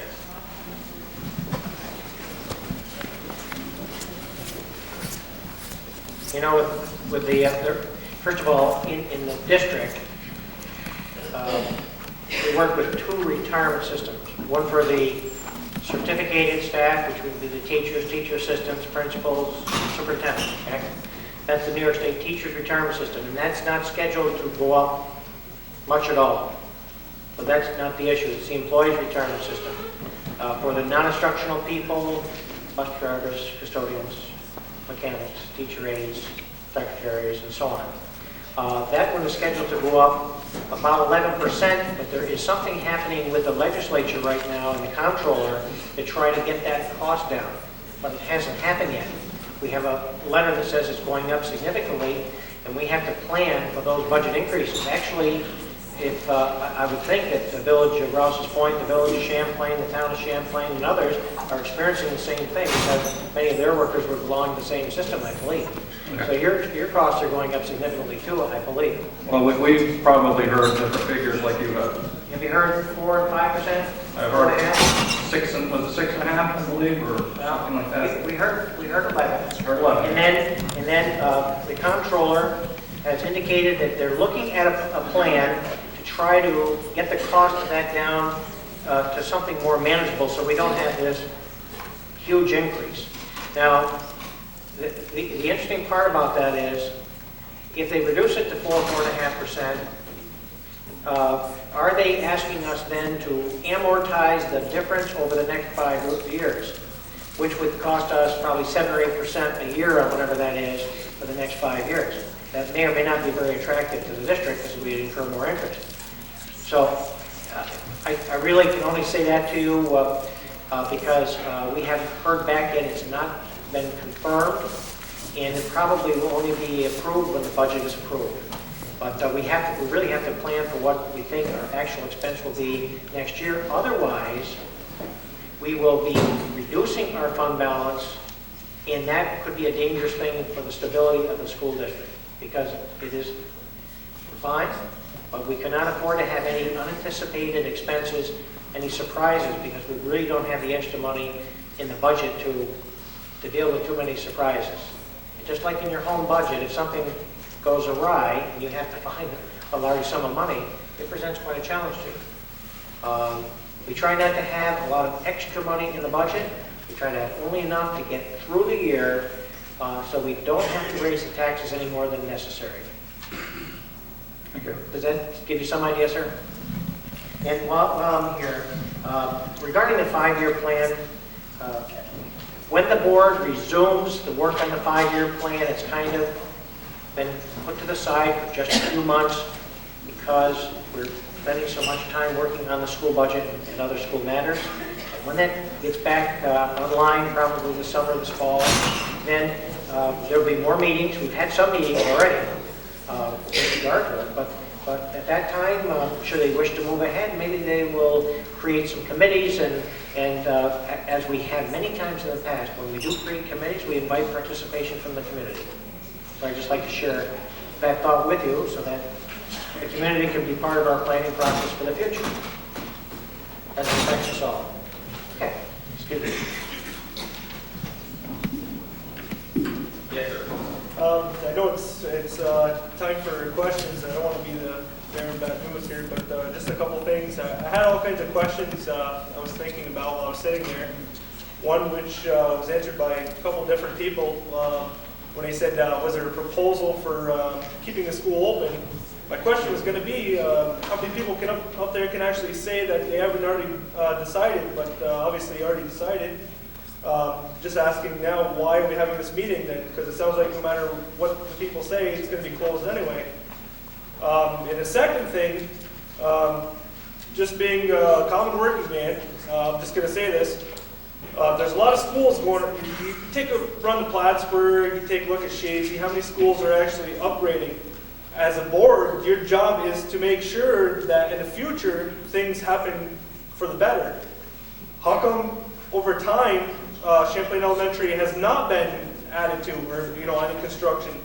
If this has been from what a couple of people have said on board, this has been a problem over the years of too many students in the area. So why hasn't the school been upgraded to accommodate for the extra people? That's the first question. The reason it wasn't upgraded to accommodate is at that time we could move the students to other schools in the district without having to add that extra expense on to do that. Okay. I've been on the board for 17 years, so I know that's the thought, that process that's been behind it. Okay, but like I say, I don't know too much about politics, but I know when people get railroads. Basically, what I'm saying is, if you don't know what's going to happen, population grows. It doesn't always get smaller. So eventually, all the schools are going to be overfull. So how come no additions have been done to any of the schools? And now we're in a crisis of having our school closed. It doesn't seem fair. I know you're going to have to come up with a cut somewhere. It just doesn't add up. I mean, like why just this school? Rouse's Point, obviously that's not going to close, but why? The best thing, I think, a lot of people are going to hate to see it or ever hear of it, but I think eventually the high school here is going to have to be added on, have every Moore's, Rouse's Point, everybody come here. I don't feel a problem with paying extra taxes on that. At least all the kids are in one area. That's one of the proposals in the 5-year plan, as you're aware of. Which is great. And I came from Shazy School. One thing I have to just say, when I was going to school as a student, we came across the same problem. We had a meeting one time, and they were cutting all kinds of sports, and they said, maybe next year the school will be closed. Everybody's going to have to go to Beamantown. They made the right cuts. They kept the school open. Take a look at that town. That town's going good. And it's common knowledge. Anybody can check in any of the records. Over the time that they were cutting back, after about 5 years, they found out that there was more than 3 people working within the school that were embezzling money. So how could they afford to keep a school open when they're going to cut it with people embezzling? Why can't we do that without that problem here? I just don't know how to respond to that. I don't think we have anybody that's embezzling money that we're aware of. That's what you're implying. The thing I'm trying to say is that's the worst problem that we got. We're just trying to figure out how to save money. I mean, I think we could do that with cuts. Like the other gentleman was saying, if the taxes go up, people are going to be willing to pay the extra, I'm sure, to keep the school. It's common sense. I mean, nobody has to be a rocket scientist here to figure that out.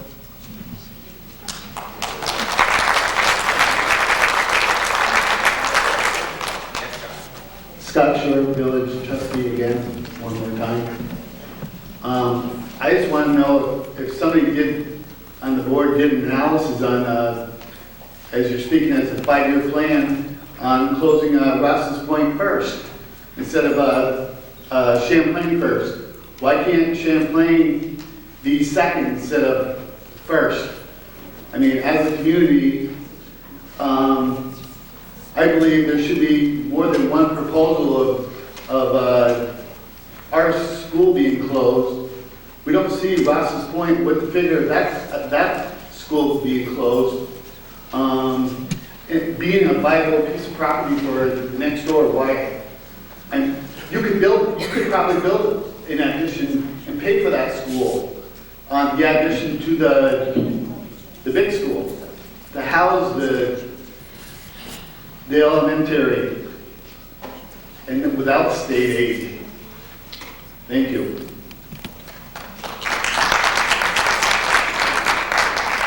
Hi, Jason Thompson. I have a son in Champlain. Correct me if I'm wrong. Is Champlain the only one that was brought up as being on the chopping block? Champlain was the only one that was looked at. Okay. 3-4 Now, months we got a shortfall, yeah, because it's the school that we only one we could absorb the students elsewhere.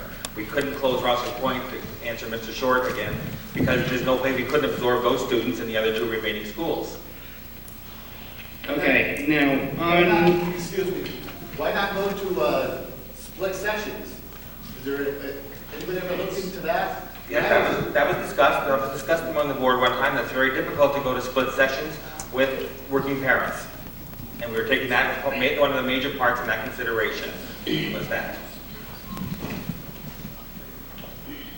okay, now, my other question is, looking at your 5-year plan, okay, or whatever you want to call it, I'm seeing, is this just a projected? Yeah, it's strictly a projection, it's strictly a plan. There's nothing that's hard cast in that plan. Okay. Just something that the architects came out with as a commission by New York, the state. Every school had to do a 5-year plan. Okay. And then if we decide to go forward with a 5-year, not that 5-year plan, but with a 5-year plan, you would have a committee set up of concerned citizens that would recommend back to the board with their recommendations and their findings. And also another thing I'd like to say is, I haven't, and nobody has firmly made up their minds on cuts. And all these are just suggestions of line items. Where we would have to get to is the bottom line of about 900,000 in cuts. You would have to pick and choose from here to get to 900,000. And where we would have to do is come up with a budget that the taxpayer will support. This is a very, very emotional issue for your school, and it saddens me deeply to even have to talk about it. But you would have to have a budget that the entire district will support. And then you have to have the businesses, how much they want to see their taxes go up. So what the bottom line is how much will you support for a tax increase? And one of the possible cuts, it's like 11.5%. If you don't close Champlain, or if you don't cut some teachers, or if you don't do this, it'll be 14 or 15%. Would you still support a budget that high? Yeah, I mean, you guys are saying... Approximately 6% to leave Champlain. If Champlain stays by the figures that we're using, it's a 6% increase. And people may disagree with those figures, but those are the numbers that we're using. You're talking a possible budget, 15, 16%. But basically what you're saying is the final step isn't left up to the people of the community, it's left up to everybody up there. We have to present the budget to you, and then you vote on it. Then we can come back with a second budget, either the same one or cut back. But then if that falls, we go back to a contingency budget where, Lord, almost everything gets cut. And the students would lose so much in a contingency that you wouldn't even want to think of a budget like that. So we've got to have a budget passed, and here we just need to know how much of a budget do you want. And we're not allowed to give you a choice. Pick one of 3 different budgets. We can only go to the people with one budget, with a budget. We'd love to give you a choice. Here's one, and here's one. So which one would you support? But we can't do that. The state law doesn't allow it. That you got on there is closing Champlain School. That's where these are what we're trying to be fiscally responsible to the community by doing that. And what we can live with, that's what we're looking at now. None of these are cast in stone yet. No, we would be fiscally, we would not be fiscally. Yeah, I mean, that's the question everybody has. Where's your choice? You guys have us on the chopping block, nobody else. Why? Because of the size of the school and the number of students in it, we can't accommodate anything else. I mean, we don't want to close any building. Trust me, none of us sitting at this table want to close any building. I don't understand the insistence on Wait. Okay. Okay, now, and like Mike had brought up earlier, you know, the community's growing, Champlain, Ross's Point, Morris, everywhere. You know, and you guys thought at the time it was easier to ship students to other schools. And, you know, and throughout the years you haven't given us a choice to grow, to be the ones not on the chopping block. You know, the guys from Ross's Point, you know, not knocking them, not knocking people from Morris. You know, but, you know, everybody's community grows. You know, what's to say 5 years from now, when we ship everybody to Ross's Point, Morris, what happens all of a sudden if we just get this huge boom? And we, you know, the students out start outnumbering those schools. Are we going to start chopping them later? And we have to address that when it happens. Our projections for the next 5 years don't show that right now. We have numbers for the next 4 or 5 years of how many students we're going to have based on the status quo. We could also lose a couple hundred students over the next 5 years too. The reverse can happen too. That's happened in many communities. You know, we're going with the best figures we have and the best information that we have at the present time. I wish I had a crystal ball and I could tell you what's going to happen down the road. Believe me, I wish I had that.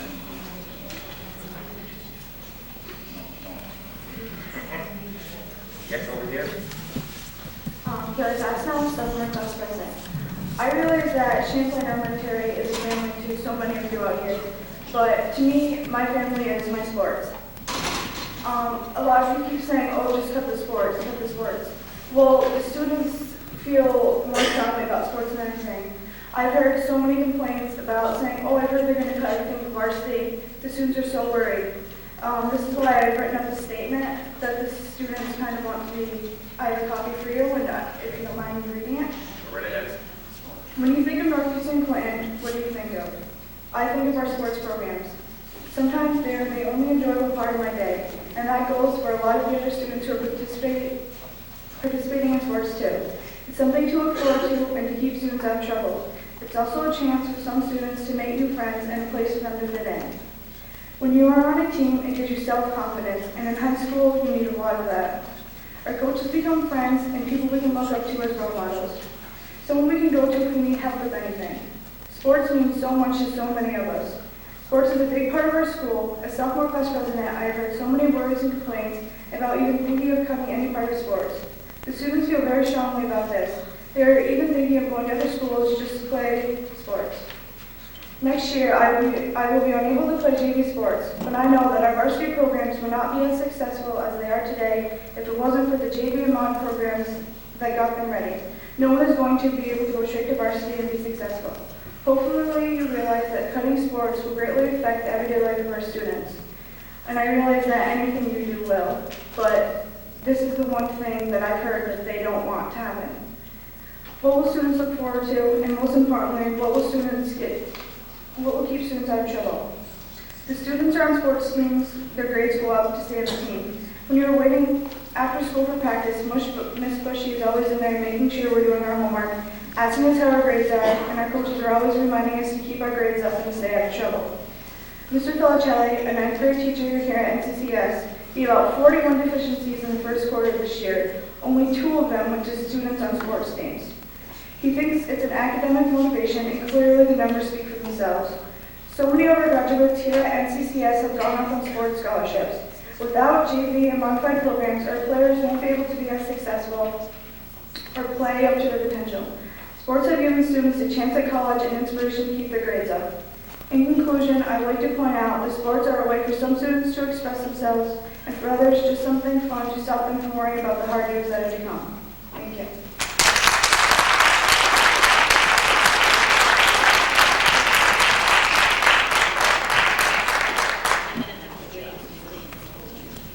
I was a student at Champlain Elementary, and it might be a small school, but it's still a great school.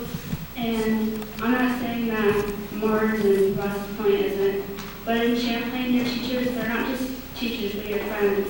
And as Mrs. Bashar said, Mr. Ruda, he's a janitor, and we treat him like he's a teacher. They're our friends, and I just really hate to see Champlain close.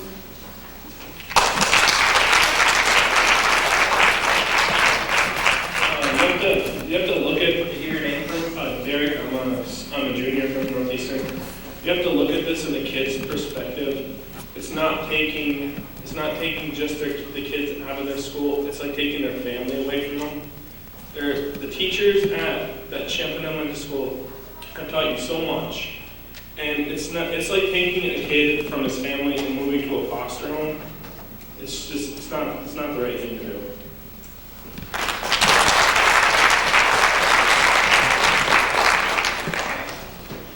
My name's Lisa Tierney.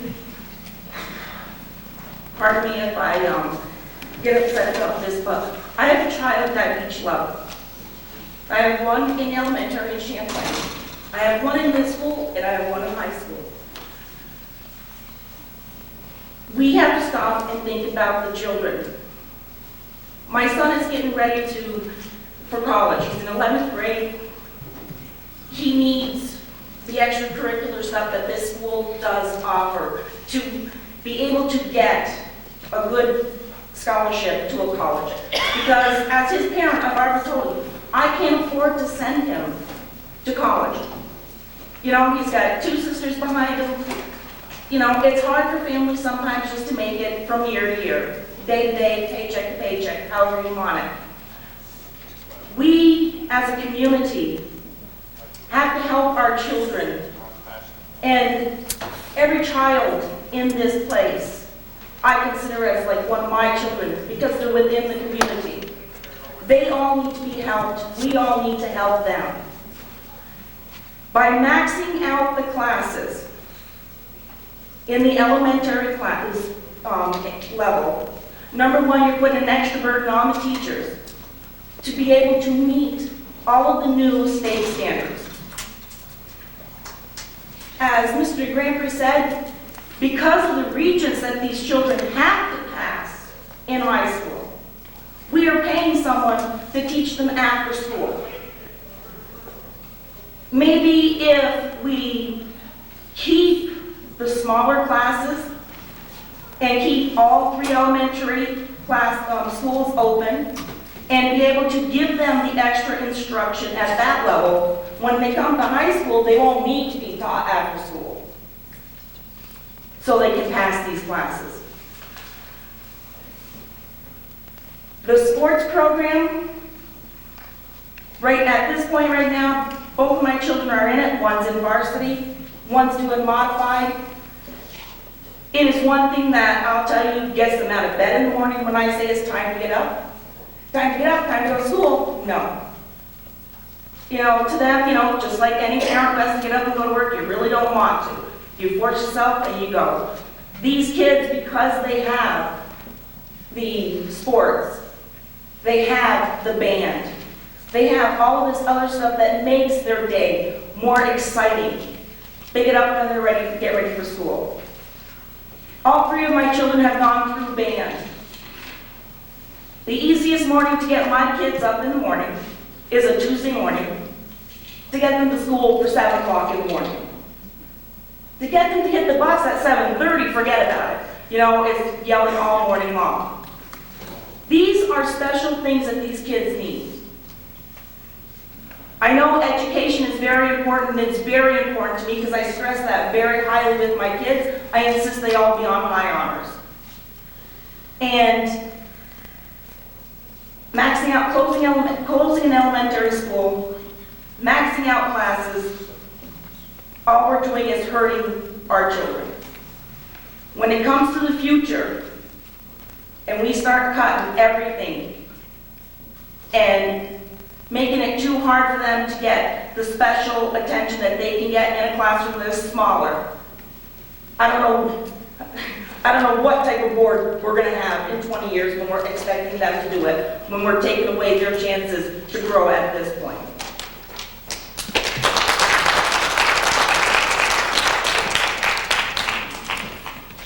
I don't understand, and I'm sorry, I don't understand the insistence on including the $211,000. There are 4 classes, kindergarten, first, second, and fifth, that could be combined to form to lose 1 teaching position each. And I understand the need for a buffer zone. However, we're choosing with this proposal to cut the school to bus 6 full classes of students to other schools. when these closed classes are one class per grade was canceled, if there were buffer students that where the classes would be exceeded, those small handfuls of children could be bused. Can you explain that? We're busing those students to Champlain already. The majority of the students are bused. We're not doing that much extra busing. They're just going a little bit further in their bus run. I don't know that many students in Champlain that walk to school. No, my point is that with this proposal to close the elementary schools, 6 full classes of students will be bused out of Champlain. Yeah, but they're already on a bus in the morning. They're already being bused. Can you imagine a 5-year-old, you mentioned busing to Moore's to be an extra 10 to 20 minutes in the morning, a 5-year-old my son can't stay that long in the car. You have kids coming from Kansas, driving to Moore's. They're on the bus an hour right now, 5, 6 years old. That's true. So why make it, okay, say I understand, but why make it worse than it is? Why put more students through that? It's not something that any of us want to do. I totally understand. You know, that's something that, I'm getting the impression you think we're doing this because we want to do this and we're getting the light out of it. I apologize if that's the impression you're No, getting from me. it's the general thing. It's turning into that as the evening wears on here. And I don't think that's the case here. You know, we've spent over the past 3 months probably 6 to 7 hours a week on this proposal to try to come up with something that balances everything between the taxpayer, between the fiscal responsibility, keeping things for students, and doing what we think is right. My main question, though, is why have these 4 positions not been considered to be cut? They are. They are. Okay.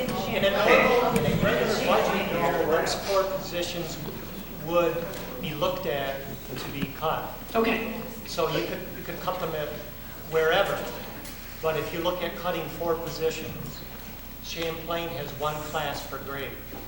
So then if you look at cutting 4 classes, then you look at Champlain has 1 class. Then the thought process goes, we have utility. Then you have floors, doors, electricity, fuel oil, all that you can cut, as opposed to cutting program and teachers. That's where the glitch is. That's where we're getting into looking at a building being closed, to look at wood. It's emotional, it's hard, but that's how we're looking at. Or that's $200,000 that you'd have to look at cutting program, probably looking at cutting kindergarten to half day. That's $100,000. The trade-offs, very, very hard trade-offs. Every single one of these cuts is hard. Every single one where you're laying one off is hard.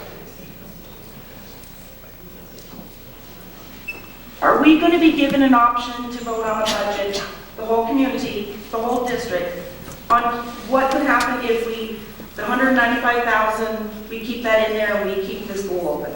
Are we even going to be given the option to vote on that? Because my understanding is, you put out a budget, it gets voted down. No matter what, the next one you do is you make a big cut to it, right? You never go up in your budget. You always go down, right? You always take more away before you bring it up again if it gets voted down. Am I correct in what I'm saying? Yes, you are. Okay, so why don't we leave the school open, take that part out of it there, and present that to the community and to the district? You guys can always come back, but if they vote it down, come back and say, okay, we're going to close it now. But at least give the people in the district the option whether or not they want to max out their elementary classes and close the building, or leave the building open and handle smaller classes. That's what I'm saying, but right now on what we have, we're not getting a choice. But if it doesn't pass, you can always come back with these proposals, but give them one that includes keeping all 3 elementary closed. Because I think once we start all of them open, because I think once we start closing one, all of them are going to close. That's what I'm afraid of. And then instead of going to small personal schools, I went to Moore's. And I thought Moore's was a great school. you know, and it's still a great school. I mean, when my daughters go up to play in the sport up there, I'm like, I write them in. This was Mommy's kindergarten class. This was my first grade class. This is where I went to school. And I'm afraid that once we close one school, you're going to end up closing all of them, and we won't have the small, personal, community elementary schools. And that'd be detrimental to the kids and to our community. And as parents, we can't stand for it. We have to stand up for our kids.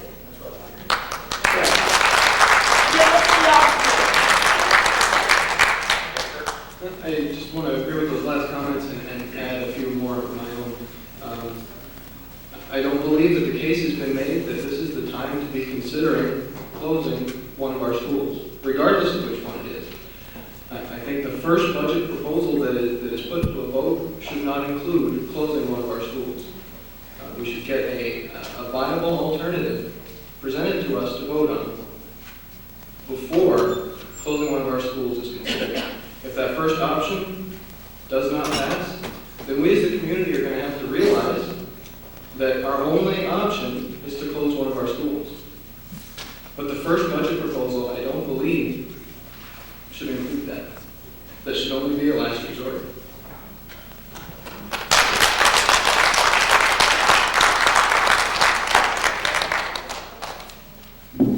My name is Jennifer Robb, and I have a daughter going in kindergarten. She's in kindergarten this year. I bring her to school every day because I live on Prospect Street in Champlain, and the busing that's on that road goes to the high school. Those kindergarten children have to get off that bus, get on a different bus, and be bused back to the elementary school. And I don't agree with that. They should be able to be bused right from their homes to that school. So for that reason, I bring her to school, and I know there's several other parents who bring their children to school too. And I don't agree with the busing system, and I don't agree with this proposal. I think Champlain Elementary should have stayed open. I went there myself 21 years ago, and it was a great school. Mrs. Morris was a great kindergarten teacher, and she still is. There's no reason to close it. I just got a question of why wasn't this done so many years ago? You know the population is going to grow, and if you had the budget then, you should have made the school a little bit bigger so that all the children in Champlain District can go to that school. There's no reason to bus these kids elsewhere. If I'm taking my child now to school, I'm sorry, but I'll home tutor her first before I bring her to Ross's Point or Moore's.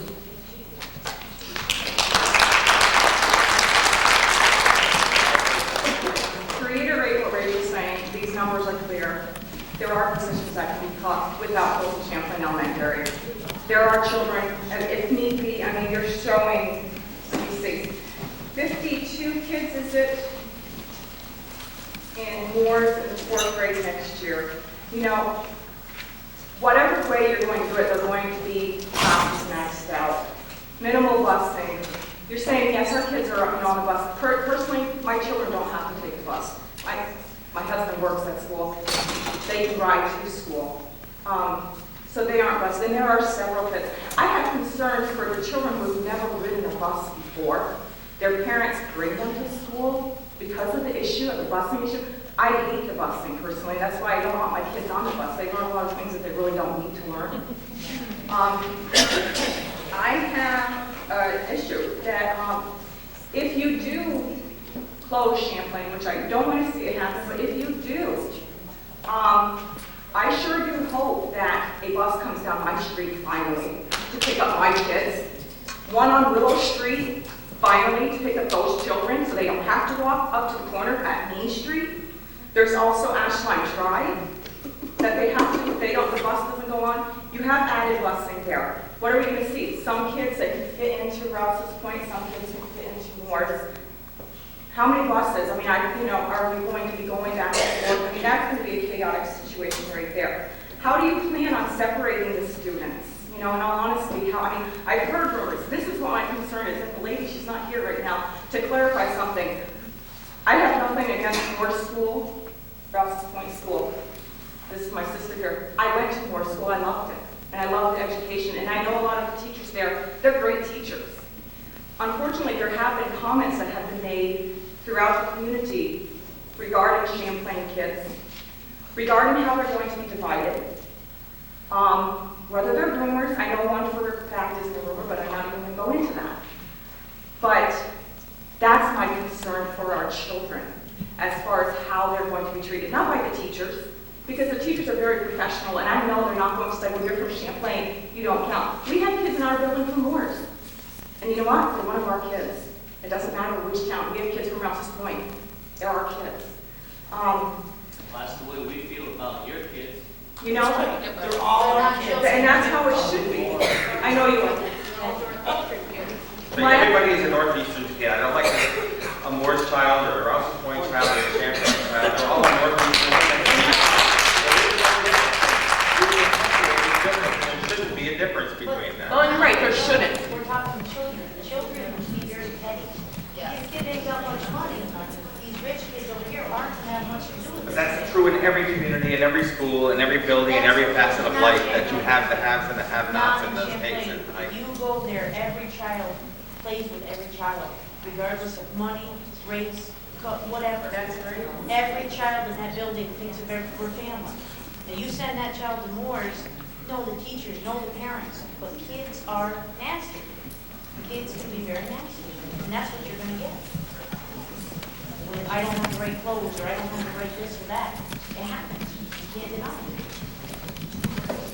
Okay, and regarding the 5-year project that you're talking about, I went to the meeting that you had, when was it, December? Was the first meeting? And at that point, it was discussed how each and every one of our buildings is so full. We want to bring these classes out of the basement. We want to do this.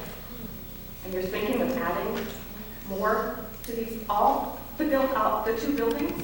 I really don't understand how you're going to do that. Also, I mean, we have an alternative ed class in our school. Where are you going to put that classroom? Is there next? I don't know. I'm not There is really. one issue that needs to be discussed where it's going to go. We don't. You know, I can't say at the present time. Is there Special ed room in department each? is discussing that.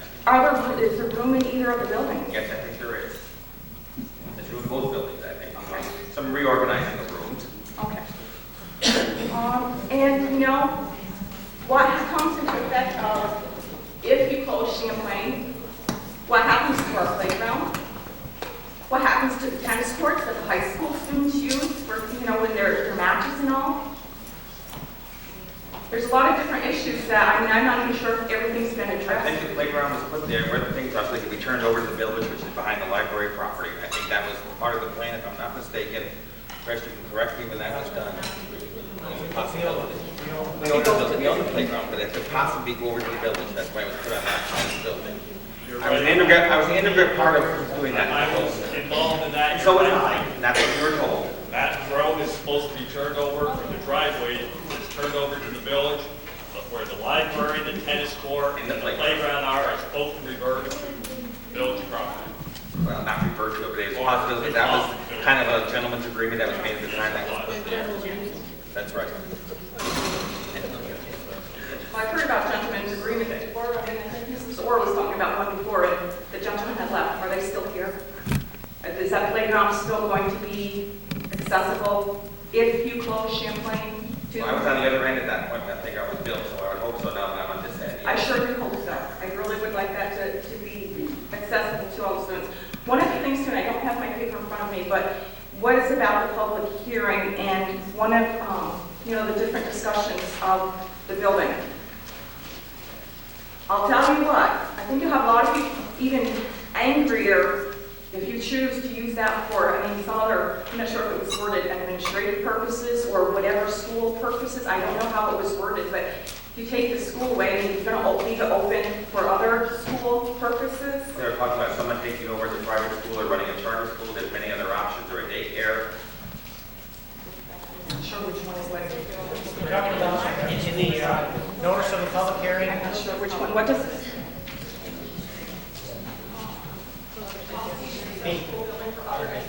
Possible use of such school for other educational programs or administrative services. Or administrative services? Right. He did, Mr. Bradford mentioned that. Yes, he did. He mentioned that in his introductory speech there. Yes, he did. That's why I just reiterated what So he you're had going to said. say that you use it for office space for the school? Not for the school. No, it's somebody else taking that over. It's not us using it. You're not saying administrative services like offices? No, he didn't say it. Well, administrative, I have assumed administrator. He said administrative services, not by the school district itself. Okay, thank you for We don't need more clarifying space for that. administrative services. Thank you for clarifying that. I think that's it for now. Okay. Actually, this language comes from the education law, and it really defines what is permissible or what may not be permissible, or how you approach addressing some of these issues. So that one isn't this whole thing comes right from the education law, basically. In other words, what they're saying here, and maybe a good example would be the Plattsburgh City School System. They closed the Dumas School, and they did convert that for a variety of school purposes. They I think have some preschool programs in there. They have some administrative business offices in there, and some other services. But in the law, it allows for it, but we have no plans along those lines. Okay? Yes. I've had the opportunity to serve on many boards, and I'd like to express my appreciation to the administration and this board for opening up these forums at an appropriate time, being good listeners, understand the hard decisions you have to make. They're tough decisions, and I'm sure when push comes to shove, that you will make the right decisions for all communities involved. I thank you.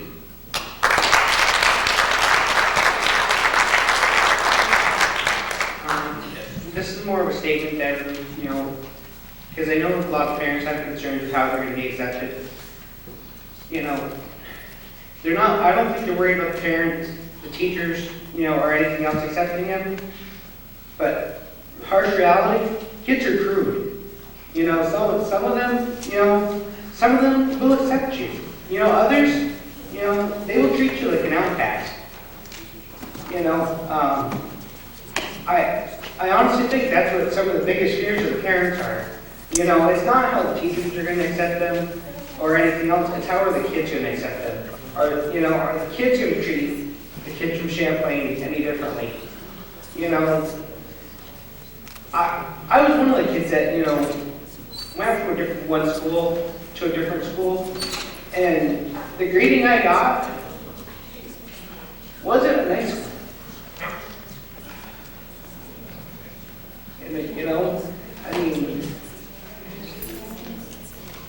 And not only that, but kids that are in school already that have built friendships.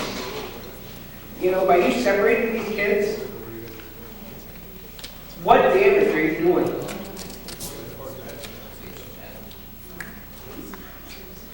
I just can't see any logic in it. Thank you.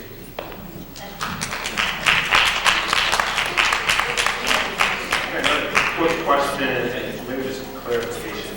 What I'm hearing is that there's a possibility of saving $200,000 in employee expenses by either combining classes, which that's a consideration of this dropping Champlain Elementary, to possibly save down on expenditures for fuel and stuff like that. And so if you cut out this $200,000, there's $200,000 plus $900,000 shortfall we're expecting or whatever. It still leaves you $200,000 short just for the building that maybe included as close to Champlain Elementary. But I think reality is you're never going to approach anywhere near that $200,000 savings as long as the school district is responsible for paying the bills to maintain that building. At most, you might save half of that, which is about $100,000. For all these budget years I've been going to on and off for the past few weeks, it sounds like there's well over $100,000 in new positions that are being considered. The logic, again, is just eluding me here as to why we think we need to rush into this decision to shut down Champlain Elementary this year in particular, when so much is in flux given the financial status of the country right now.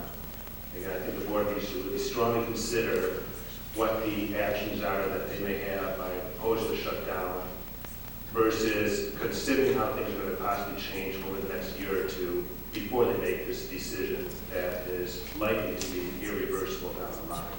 So again, I think it's a nice concept to close down one building and move everyone together, but I think the long-term costs really have not been well thought out, and I strongly urge you to strongly consider that. And maybe we need to take a hit for a year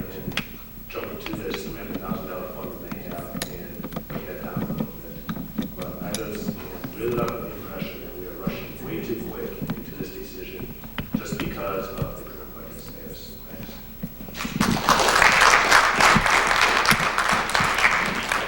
My name is Jerry LePan. One thing I think everybody better remember is that we cannot continue with the high taxes. Nobody wants Champlain cut or anything else. But remember, the bottom line is, can you all afford more taxes? That's what they're asking. And another thing is, tell your friends and your neighbors, come out and vote. They don't do any good sitting at home. We're in here. Thank you. Thank you. Okay, I want to thank you all for coming this evening. We appreciate the time you took to come here and provide us with the input that we will definitely use as we go through and forward and face this difficult decision ahead of us. Thank you again.